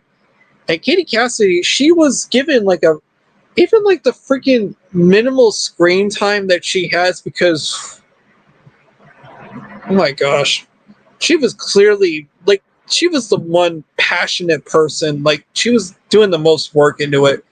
That, and you know what, maybe Jesse as well.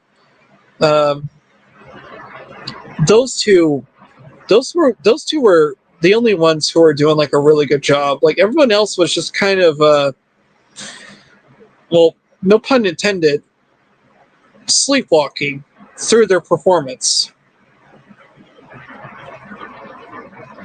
Okay.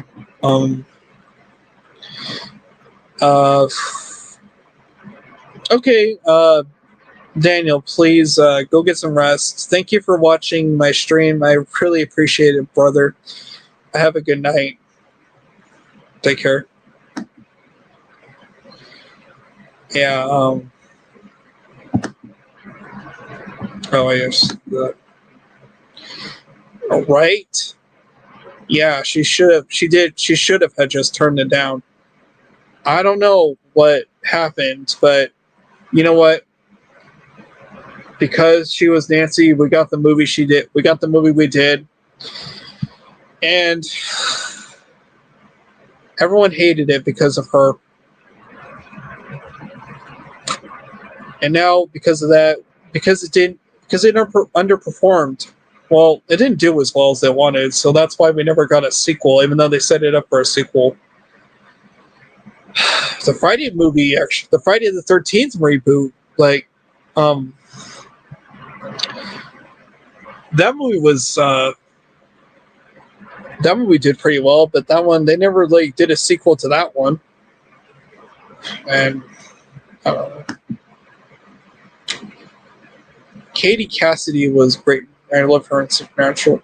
Yeah, she's a great actor. I'm not gonna take that away from her. I actually really liked her. I actually really like her in the Black Christmas remake, the good one. The good one. The 2006 one. It's like we don't talk about the 2019 movie. Oh God. But yeah, she was passionate in that movie. But I'm just like, they didn't give her a good death scene. Seriously, she was acting. I'm gonna go off on a rant. She was acting her heart out in that movie, and when they killed her off, they just did a poor man's imitation of Tina's death from the original. But they actually had we all know the history of the original movie and how they built a whole spinning room on a rig to get that effect. But they fucking, in the new one, all they did was do I don't know, like was it CGI or something? It just didn't. It didn't look as good, and it was just so freaking lackluster. Like Freddy tore open Tina's chest in the original too, but she was gushing blood. This one and the new one, he gives her like a quick swipe of her chest, and she's down, and that's it. No more Katie Cassidy. And now all we had was freaking all we had to follow was Rooney Mara and Quentin. And I think it's funny, and I think it's actually kind of funny that um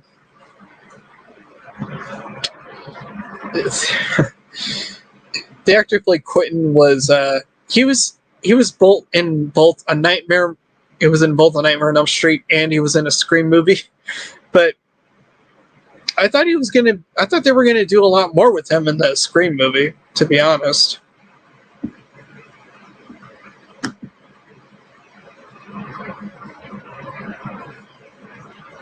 and I know.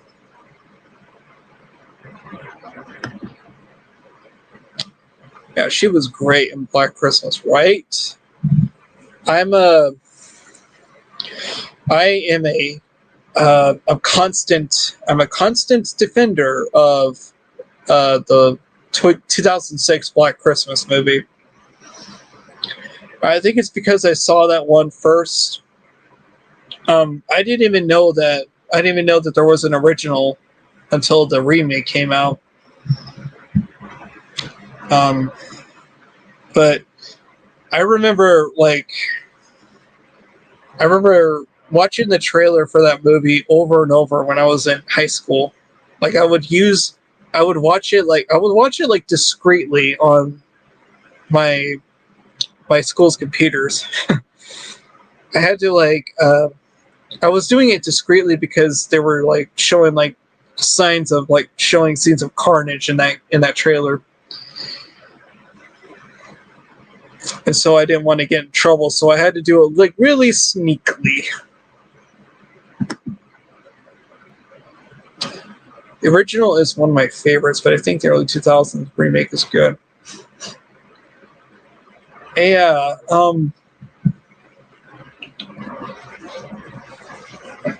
the original Black Christmas is well, to me, I enjoy it. I think I can see why people think it's one of the great slashers. It it really didn't. Oh, it didn't do anything for me though.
Can you hear me now?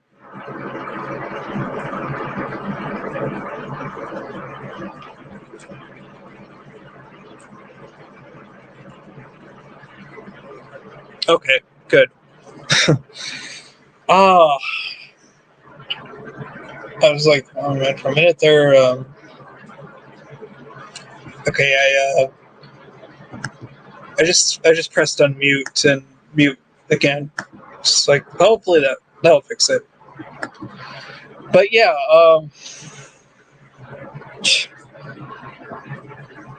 I didn't I didn't like the Black Christmas. I did not like the 2019 Black Christmas at all. I think it's a you probably have a different opinion, obviously, than me. I mean, we all have different opinions. You said that you said that you said you liked the message of it, but you thought like the execution of it like was fucked, right? That's what I heard. I just thought the movie was bad. I didn't like the characters in it. I thought they were. I thought all the characters were horrible. Well, actually, no. No, I take that back. I think Imogen Poots was okay. Like, she was the only slightly redeeming character that we followed. But the rest of the characters were just. It was just a movie. I get what the movie was trying. I get what the movie was trying to say, like, and it had a good message. Don't get me wrong, but it was like not a message that's a message that conveyed some importance, because it is a real message.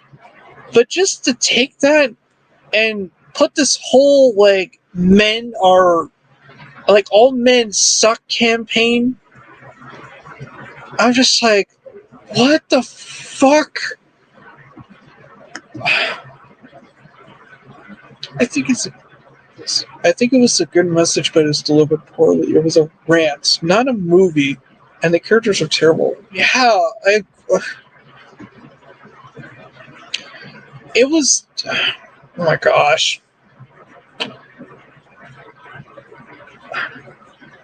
Okay, I think it was. I think it was a mistake to call this movie Black Christmas, because this movie had literally. I'm not even like the biggest fan of the original. Like I said, I appreciate it, but this movie literally had no goddamn right to call itself Black Christmas, because it has nothing to do with the original movie. There's no Billy in this movie. There's no like sorority house killings. There's only one. There's one girl who, maybe one or two girls who die in the sorority house. But we'll just slap Black Christmas on it and like we'll make a quick buck. But that was a poor mistake in my opinion. Plus the message of the movie about violence to women. Wait, I'm sorry. Plus the message of the movie about violence to women, but the end of the movie showed that the men had no control and were innocent. It was Black goo that caused it. Yeah, it was a weird movie. It was a weird turn. Like, why? You know what? I will give the slight credit that they went in a different direction than the previous Black Christmas movies.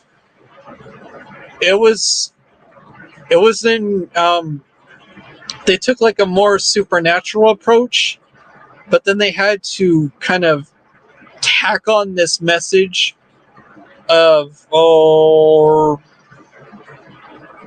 this freaking I don't know. okay, I'm tired. I'm just trying to wrap my brain around this.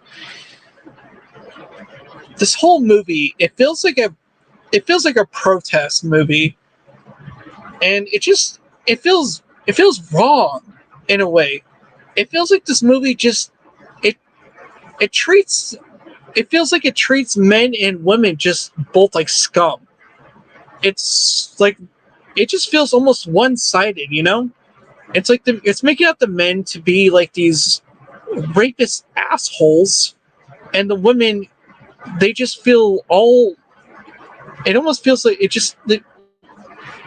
they feel like they have to justify their victimization because like it's just like, oh well, complaining about men, it's just gonna like make us look good, you know.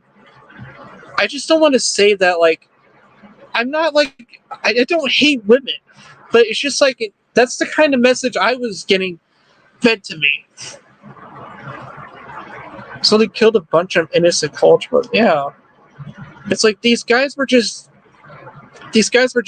joining a frat, but they were unwillingly like or unknowingly I should say like being put under a spell to like murder women because of the mindset that the head like dean or whoever like had against women. Um, the director didn't care about the movie. She wanted Slumber Party Massacre, but I think she just wanted the draw of a remake, and she didn't screw up the Slumber Party Massacre remake. Did she direct the Slumber Party Massacre remake? Um, I think it was Sophia DeCall who directed the movie. I don't remember if she directed that one. The Slumber Party Massacre movie was actually really good. Yeah, it was it was a lot of fun. I'm not gonna lie. I and this is coming from someone who really likes the first Slumber Party Massacre, and I think it's a better like female. I think it's a better female-led movie than against like their killers than Black Christmas 2019. But even that movie, like the 2019, like the Black Christmas remake, in my opinion, even that movie had problems too. Um, it's mostly again like they went into different direct. They kept true to the they kept true to the original. They kept true to the original movie, but and they like followed it up pretty well. But where the original movie ends, the remake just kept going, and I was just like, oh, okay, there's more. And that movie was just kind of just I don't know. I just kind of like it took down a few like notches for me. I was just like, okay, we're going to be here well a little while longer, so uh no, she didn't. Sci-Fi made the Slumber Party Massacre remake, directed by Denisha Estres. Okay. Um. Yeah, because um, you said that. I thought you were saying that the same director directed both movies, but um, you know,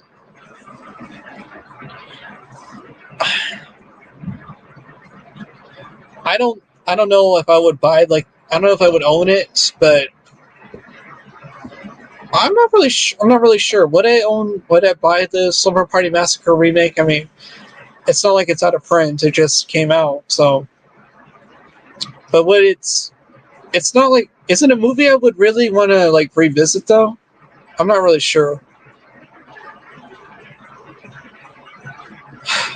Um, I will say though that the pillow fight scene, the male pillow fight scene in that movie, I I really like that, and a lot of people were saying that they appreciate the male shower scene where they kind of like they do like intentional like zoom in shots of like the guy's like sudsing and you can see like his body.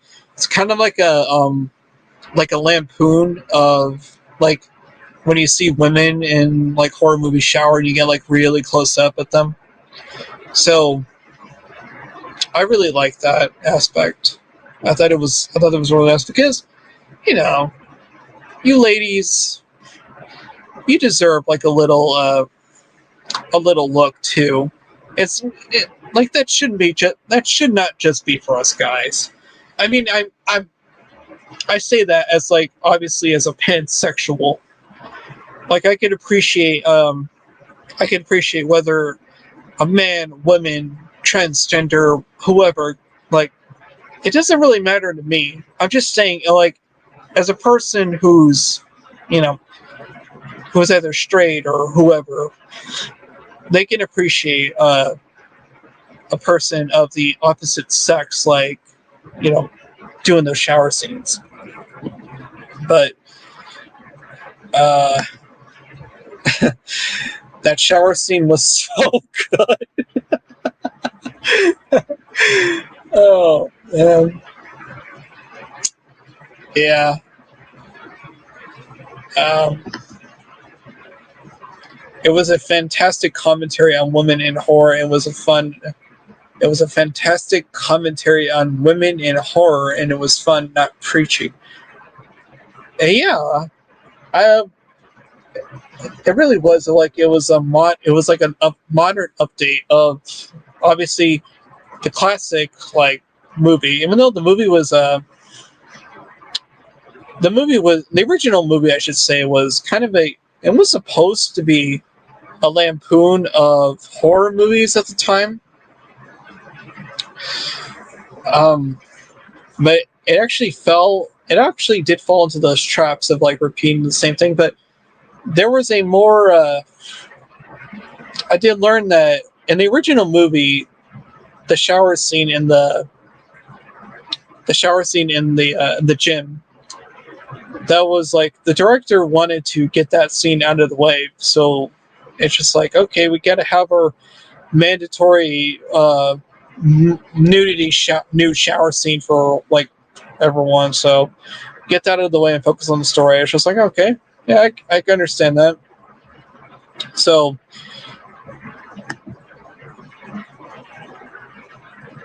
yeah, I hear you. A pen pal. Oh, oh, I love you. Love you. Yeah. I guess it's out in the open. I guess it's out in the open now for everyone who's watching this replay. I am pansexual. Um, I came out to. Oh, love you too. Oh, I love you. I love you. I love you.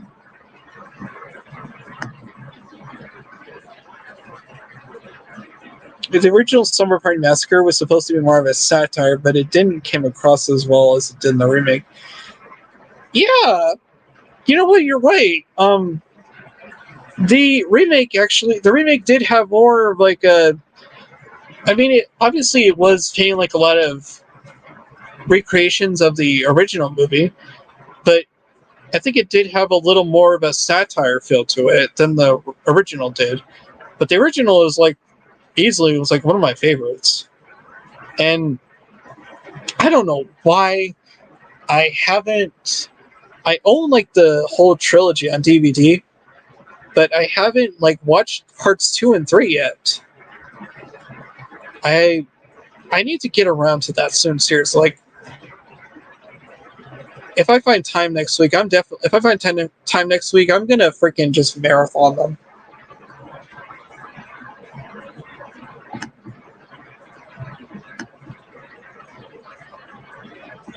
I want to see more. I want to see more equal opportunity, nudity, and horror. More nakedness for everyone. Yeah. I think A24 is doing a really good job at that, showing both equal opportunity, equal like equality and nudity, showing the boobs and dongs.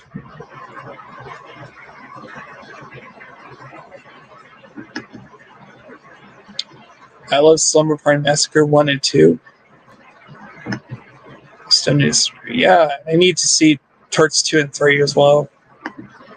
2 is ridiculous but fun. Yeah,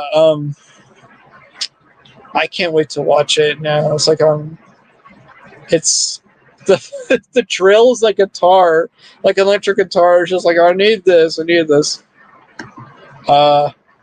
they brought the guitar back. They brought the guitar from Two back in the movie. No kidding. No way. Oh, now I gotta rewatch. Now I gotta really like rewatch all of them.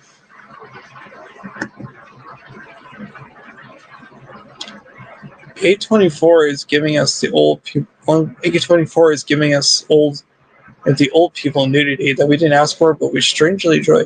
Yeah, all right. Get those freaking like in X. We literally saw two, like we saw an old couple, like literally fucking on a bed with our main porn star underneath it. It's just like, please give us more of this.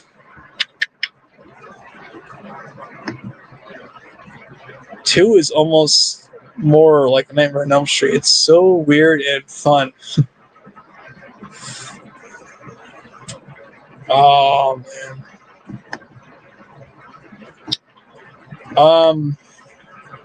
What else? Oh, Gory, did you hear? I don't know if you watched like 3C's film earlier today, but he talked about the movies that were like at Universal's con that they're releasing this year, and there was one coming out this year called Violent Night. And oh my god, wait till you hear this pitch. Okay, it's Violent Night is David Harbour, and he's a oh probably okay. I watch everything 3C puts out, and one of my faves. Yeah. Okay, so he talked about this movie coming out later this year called Violent. I mentioned that, but has David Harbour as a Santa Claus, and it's rated R, and he's protecting his family against like thugs or something, and it's like a bloody R rating, and they said it was like from the writers of John Wick. So that just has me pumped. It's just like David Harbour is going to be playing like a badass Santa, and he's just going to be fucking everyone up. I'm just like, and it's like, oh, yo, give me this now, please. I'm so excited about that. It's like, yeah, Violent Night sounds awesome. Yeah, it does. I'm really excited about that.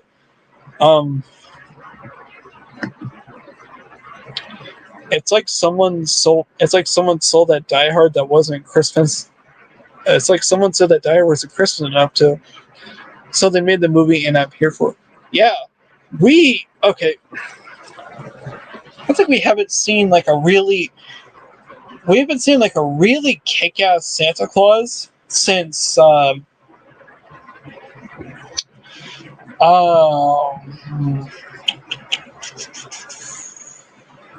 here we go again, blanking on names.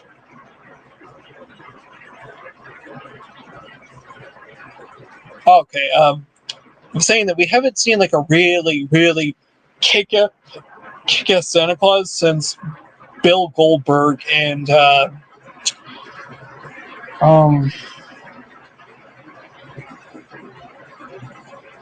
Jesus, what is that? Uh I'm sorry. Trying. What was the name of that Christmas? What the heck was the name of that Christmas movie?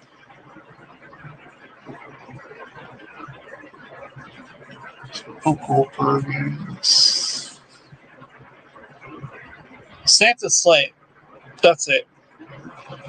Well, I was saying that we haven't seen a Christmas movie like a kick-ass Santa Claus since Bill Goldberg played him at Santa's Sleigh.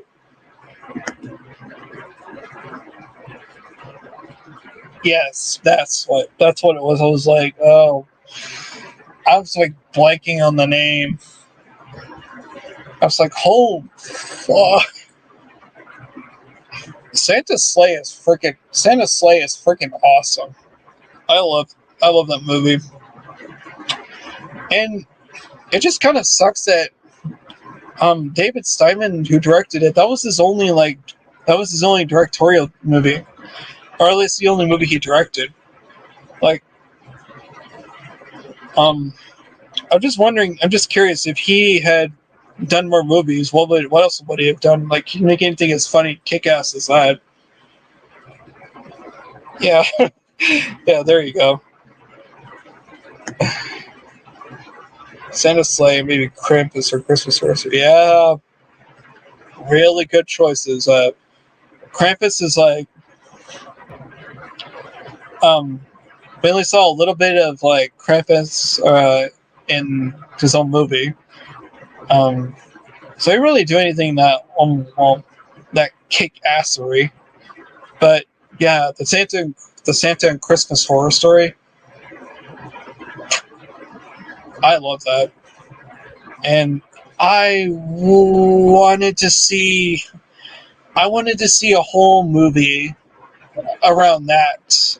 To be honest, like Santa, the story was okay. The story was already really interesting. It's Santa like killing zombie elves, and then we find out at the end that it was the same guy at the radio station who was fucking like who was being forced to listen to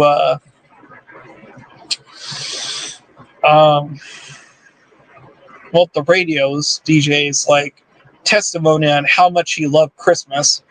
And as someone who doesn't love Christmas or prefers Halloween to Christmas, I completely understand where he's coming from. But to see him like he just went and started doing like this killing rampage. I'm just like, I wanted to see a whole movie about that. I mean, A Christmas Horror Story, it was one of those. It's one of those anthologies I actually really liked. Anthologies are really kind of a hit and miss with me, to be honest. But this one, the stories, all of the stories were really interesting. There wasn't like one boring story in the bunch. And with anthologies, you get maybe one or two good stories and the rest are just kind of mid.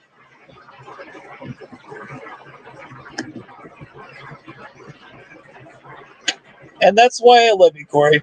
That's why we're besties. You get me, and I get you. Halloween is the superior holiday. Halloween is the superior holiday to us in every regard. I hate I don't like the commercialism of Christmas. I feel Christmas is just too stressful. And it's just like everything has to be so perfect. And I'm just like, no, I don't want to feel this way right now. That's why I love Halloween. I want to enjoy I want to enjoy like this festive season and being surrounded by just being accepted by weirdos and like woke society. It's the one time it's the one time of the year where society actually kind of accepts us, and they think they want to be like us because or we're like horror fans now. We're horror fans now. Horror fans are cool because it's like where were you the rest of the year? I don't know. I'm just like,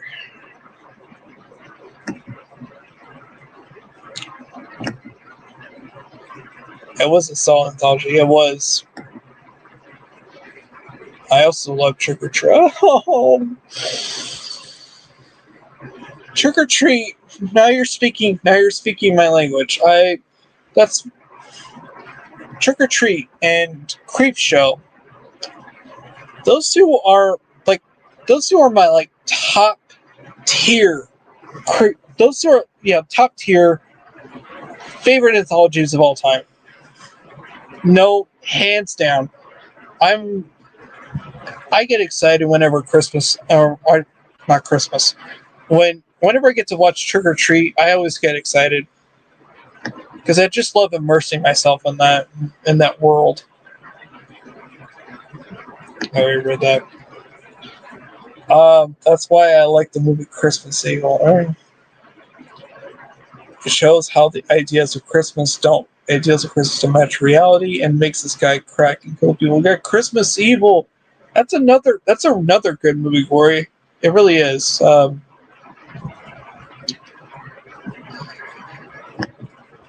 Yes, Creep Show, right? Same here. Best two anthologies. Hell yeah. Um, I don't think there will. I don't. I don't think there will ever be an anthology. I hope there is, but there will. I don't think there will ever be an anthology that will top Creepshow and Trick or Treat in terms of like favorites. Um, there's a lot of them out there. I introduced my mom to Trick or Treat, and she loved it. That's awesome. I love the way you say. I love the way you say "mum." I think it's cute. I'm not like trying to be weird, but I just think it's so cute. Yeah, we need Trick or Treat too. Yes, we do. Yes, we do. Um, hang on. I got a freaking got a couple of graphic novels here. I got the original Creepshow graphic novel here. The like original story designs for the movie. I got both graphic novels of Trick or Treat. So you can see those. If they ever do a Trick or Treat 2, I think they. Oh, I think they might do. I think they might base it off of this one, because this one, I haven't read this yet, but this feels more. This feels closer to an anthology, because it is like five. Well, the first one is definitely an anthology move, but it feels like it's a story. It's separate stories, but it's wrapped. It's like tied around with Sam as like the main. Like it's kind of like the tale teller, you know. And I think it would be like the same with this one. It's like different stories, but Sam kind of ties them all together. And then I got this. This is just different stories for like Krampus.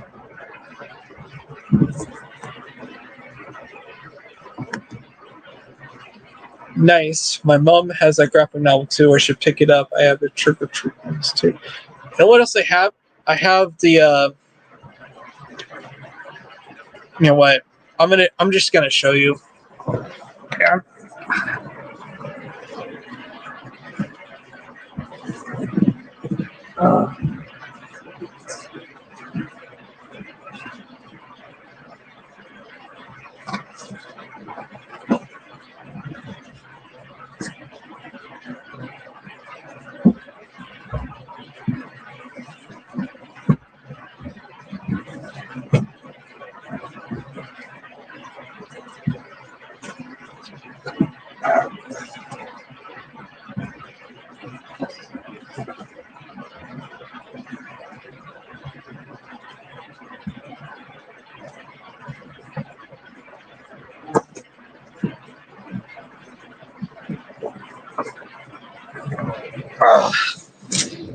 Oh boy, sorry. I got this. This is one of my prized possessions. It's a kind of get in frame. It's the Trick or Treat. Like, it tells all about like the history of the movie. Thing worth. So I was so happy when I got this because it just goes. This is like This is like a Bible to me. It just goes into all the details of the movie, and there's so many fun fun little trivia things in it. It's like, and Mike Doherty, he gets it.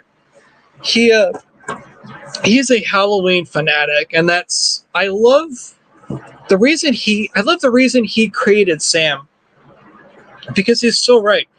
He created Sam because, well, you know this, but he created Sam because he felt that there wasn't he's right. There wasn't a Halloween icon like Santa Claus or the Easter Bunny or such.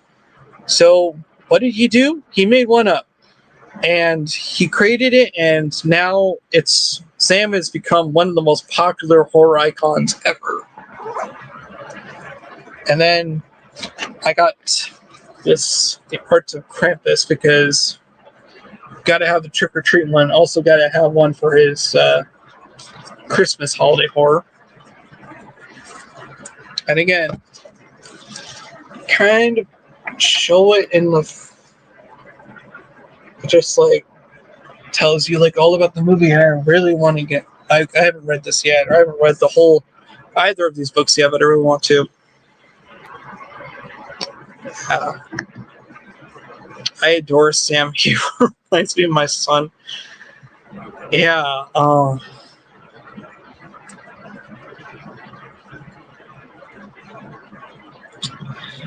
You know, if I'm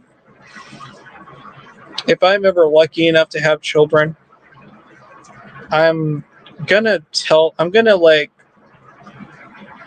I don't want to say brainwash them, but I'm gonna introduce them to horror at a very early age, because I want to share my love of horror with like my own kids. That is, if I'm lucky enough to have them. Cool. Thank you.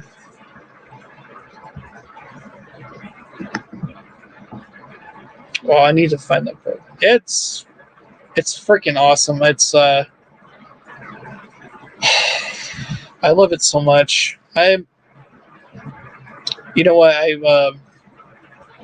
will say that, and this is kind of weird, but when I die, whether I'm going to be buried or cremated, I will have one request. I want my Trick or Treat like book, my Scream Factory edition, and like Blu-ray that I have, and I want that and all my sleepaway camp movies to be either buried with me or to be cremated with me, because I want to have like that. I want to take them with me on my journey into the afterlife. You know.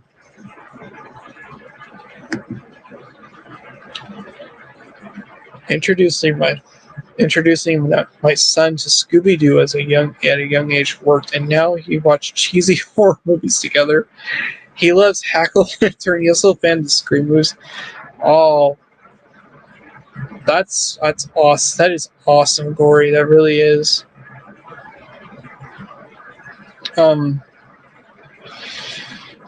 My mom and I were we were pretty close when I was growing up. She read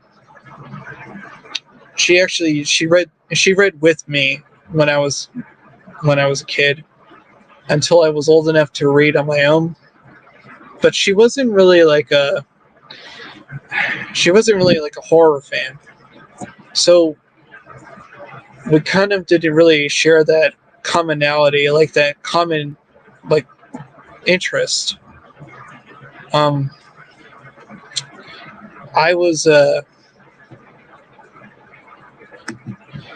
was actually watching my grandma actually unintentionally, she introduced me to horror in a way, but because I was always watching horror movies at her house. So I didn't have any older siblings who were just like introducing me to horror movies. So it's like I just kind of had to find it on my own. And it took a while. I wasn't like, I guess you could say I was a pretty like normal kid, but it did have some of my like weird tendencies. I liked watching like I loved Goosebumps obviously, and I loved Are You Afraid of the Dark, and it kind of just took those little seedlings and grew from there.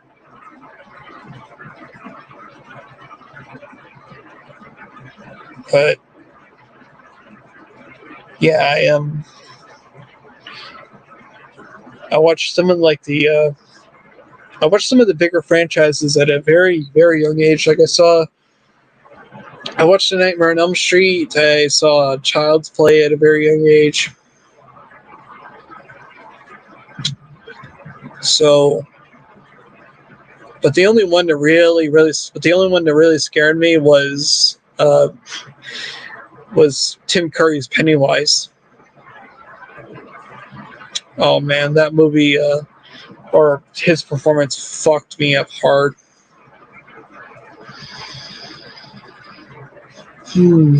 But it just kind of grew from there, and I just got more and more into horror, and now it's my favorite genre. We all got it. We all have that little story. We all have that little story about how we became horror nerds.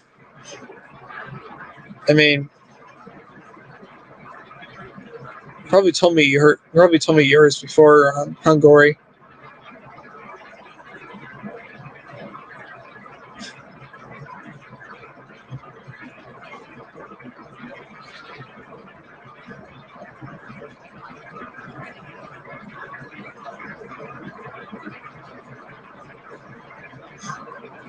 Yeah. So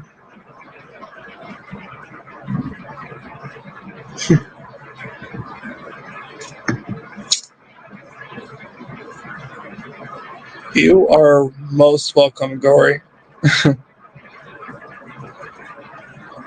I know it's not really. It's not the most exciting story ever. Like everyone has like this.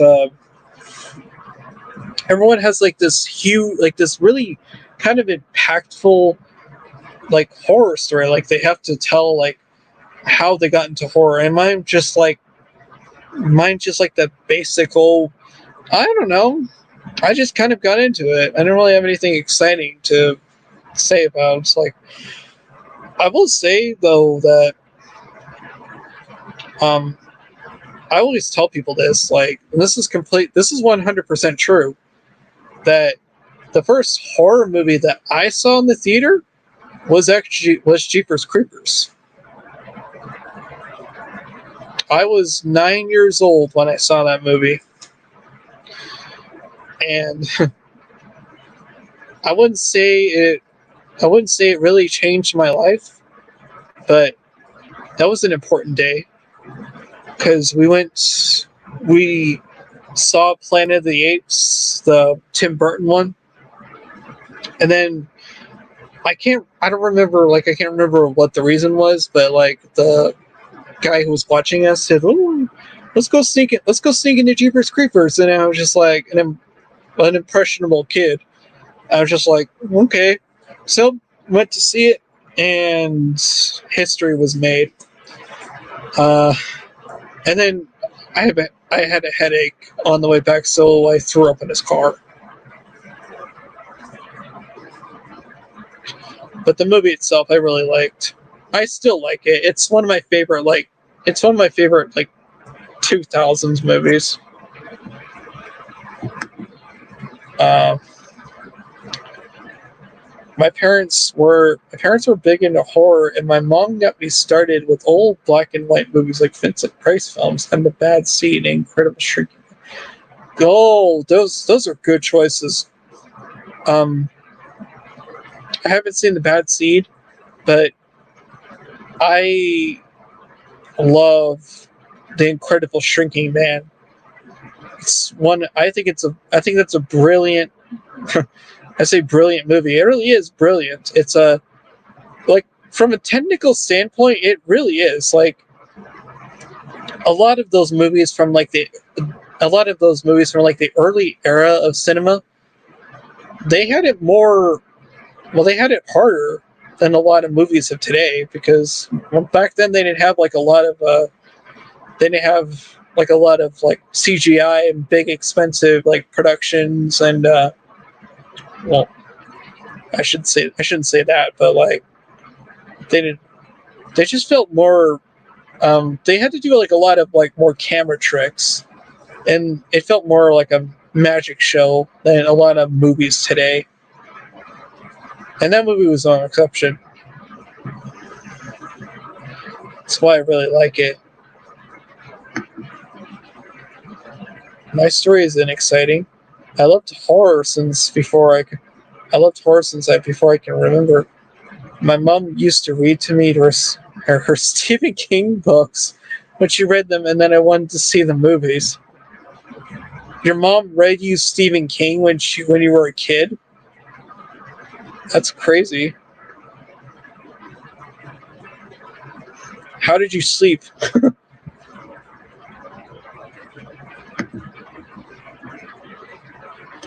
Jeepers Creepers Reborn is coming out this year. You know what? I don't. The last I heard, I don't think it's coming out this year. I think it's. Gosh. I think it's because of it's the same thing that Friday the 13th franchise is going through right now. It's a dispute over who has the rights to the franchise right now. So I don't think it's. I could I could be wrong. Um, but I have a feeling it won't be coming out this year.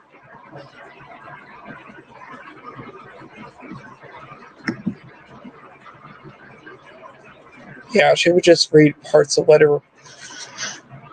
Yeah, she would just read parts of whatever book she would read parts of whatever book she was reading into me waiting rooms or car trips.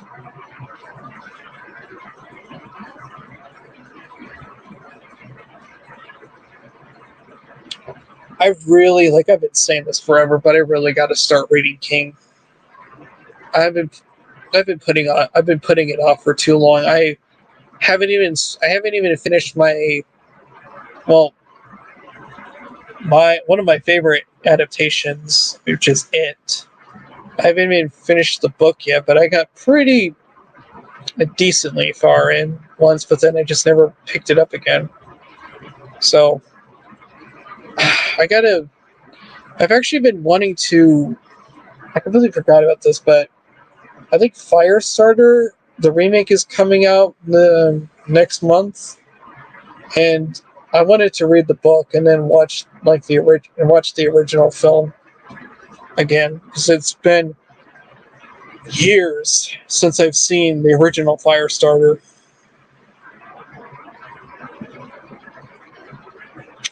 So I got to make that a priority. And then the same thing with Salem's Lot. I got to read the book and then watch the original miniseries before September rolls around for the new one. I'm so bad at these things. The movie is done in the trailer. The movie is done in the trailer. So yeah, I know I haven't seen the trailer yet because I usually don't watch I don't usually watch trailers anymore because they give away like a lot of plot, like important plot elements. So I try to avoid them when I can, and I go into like a really big film like completely blind and just like judge it on its own like thing. It is so long. I just listened to the audiobook. Yeah, that's probably what I would do. Besides, I think I prefer to read it along with the audiobook because I don't like the sound of my own voice when I'm reading. I like to have someone narrate it, and while I like, because I can imagine like their voice and like the as they read it.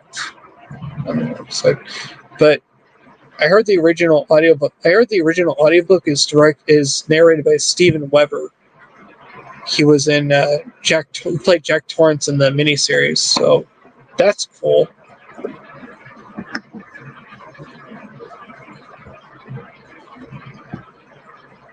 I'm a big fan of the original Firestar. Yeah, like I said, it's been so long since I've seen the movie.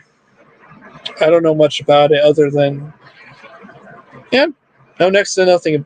No, remember next to nothing about it. Salem's Lot, the book, is one of his best. That's like Toby Hooper's main series, even the one with Rob Lowe. The one with Rob Lowe, is that the same one as the Toby Hooper series, or is it a different one?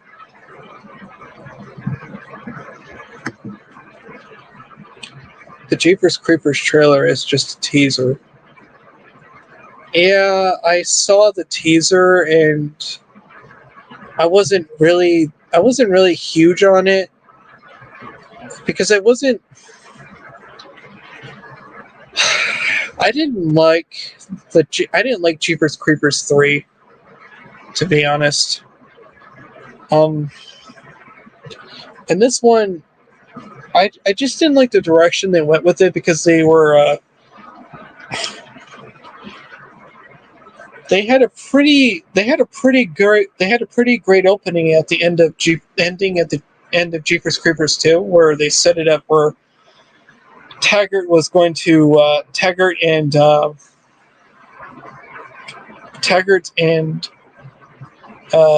Patricia were going to team up to take down the creeper once and for all.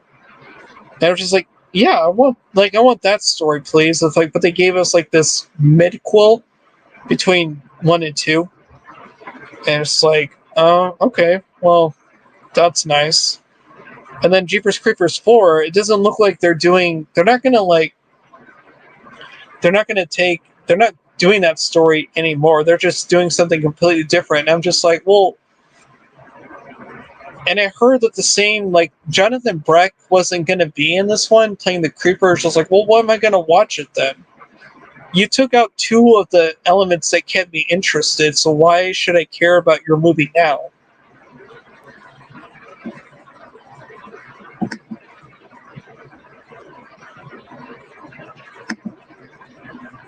My favorite Stephen King book is The Stand. It's long, it's good, and it's easy to read. You're right. It is long. That's the one I think that's the one I'm most intimidated about getting to because it's so big.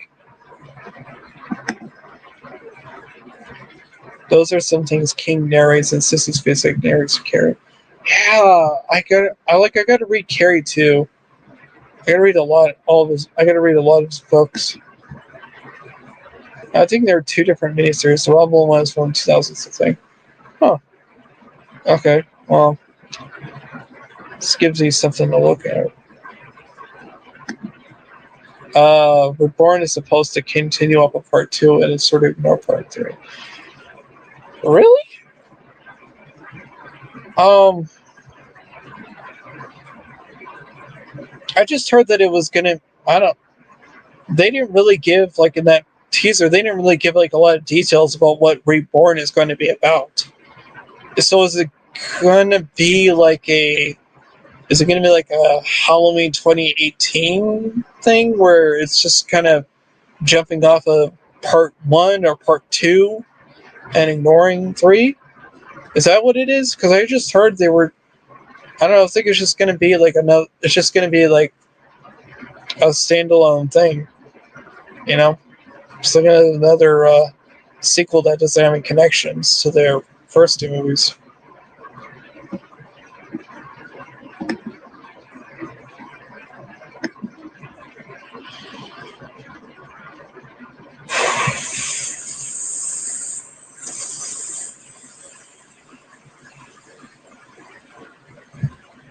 Wow.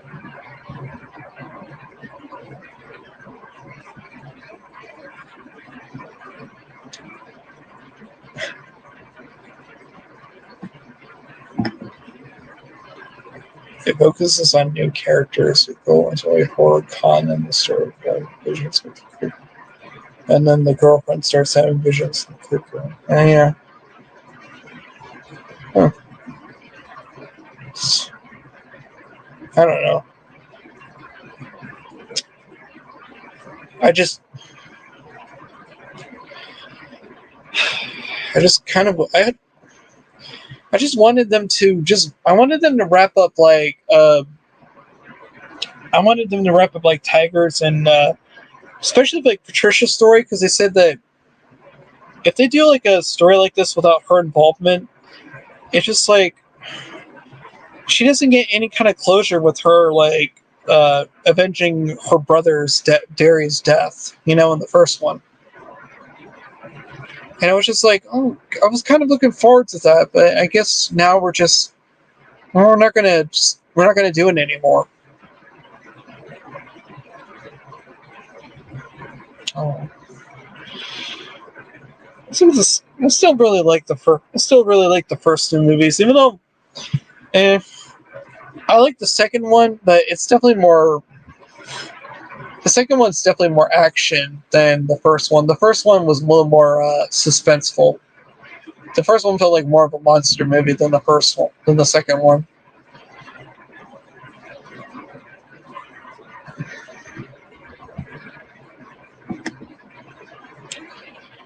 I don't know how about the interviews over at was said it was continuing part 2, so hopefully we'll get a resolution.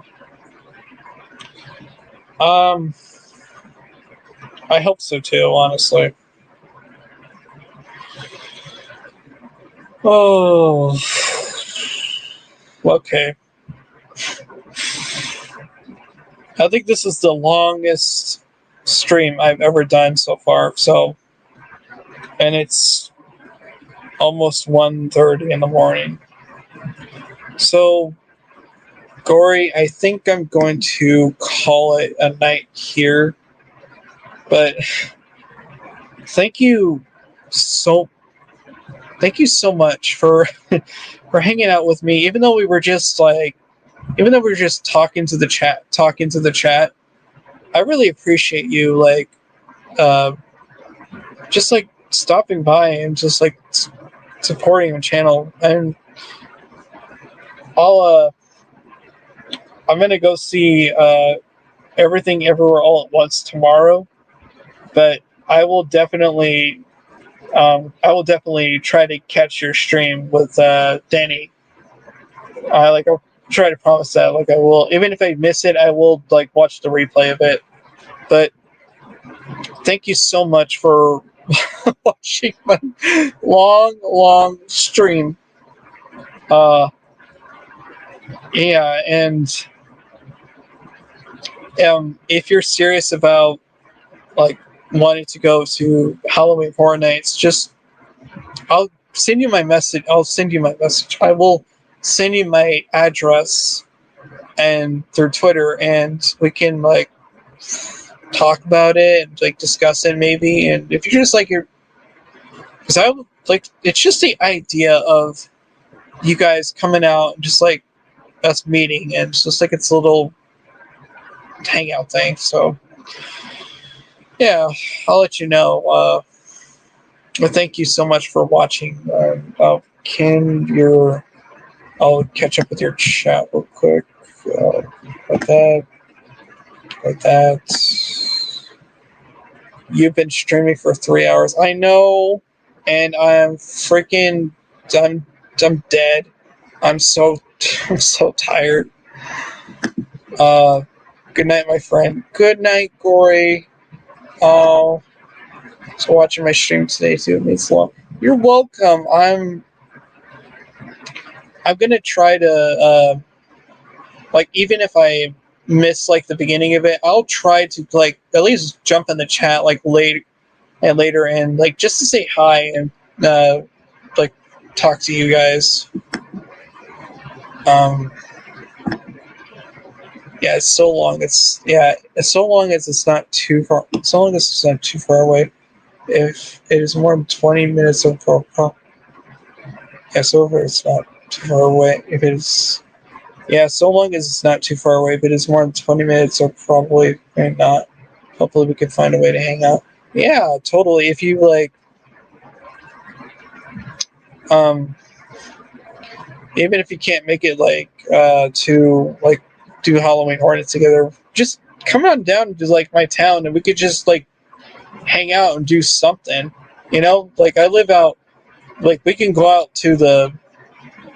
I live pretty close to, well, not close, but like I live pretty, like maybe an hour, maybe like 45 minutes away from Temecula, close to Riverside.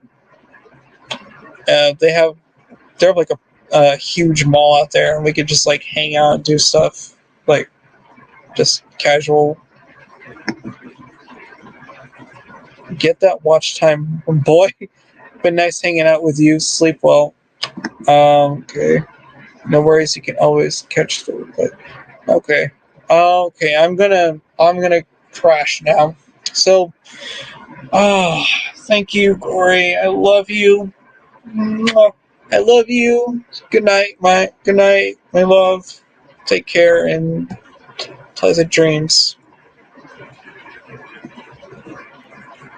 Oh wait, I don't know, Callie. If you're about to send me your info, we could find on Google Maps. Okay, okay. I will. Good night, Corey.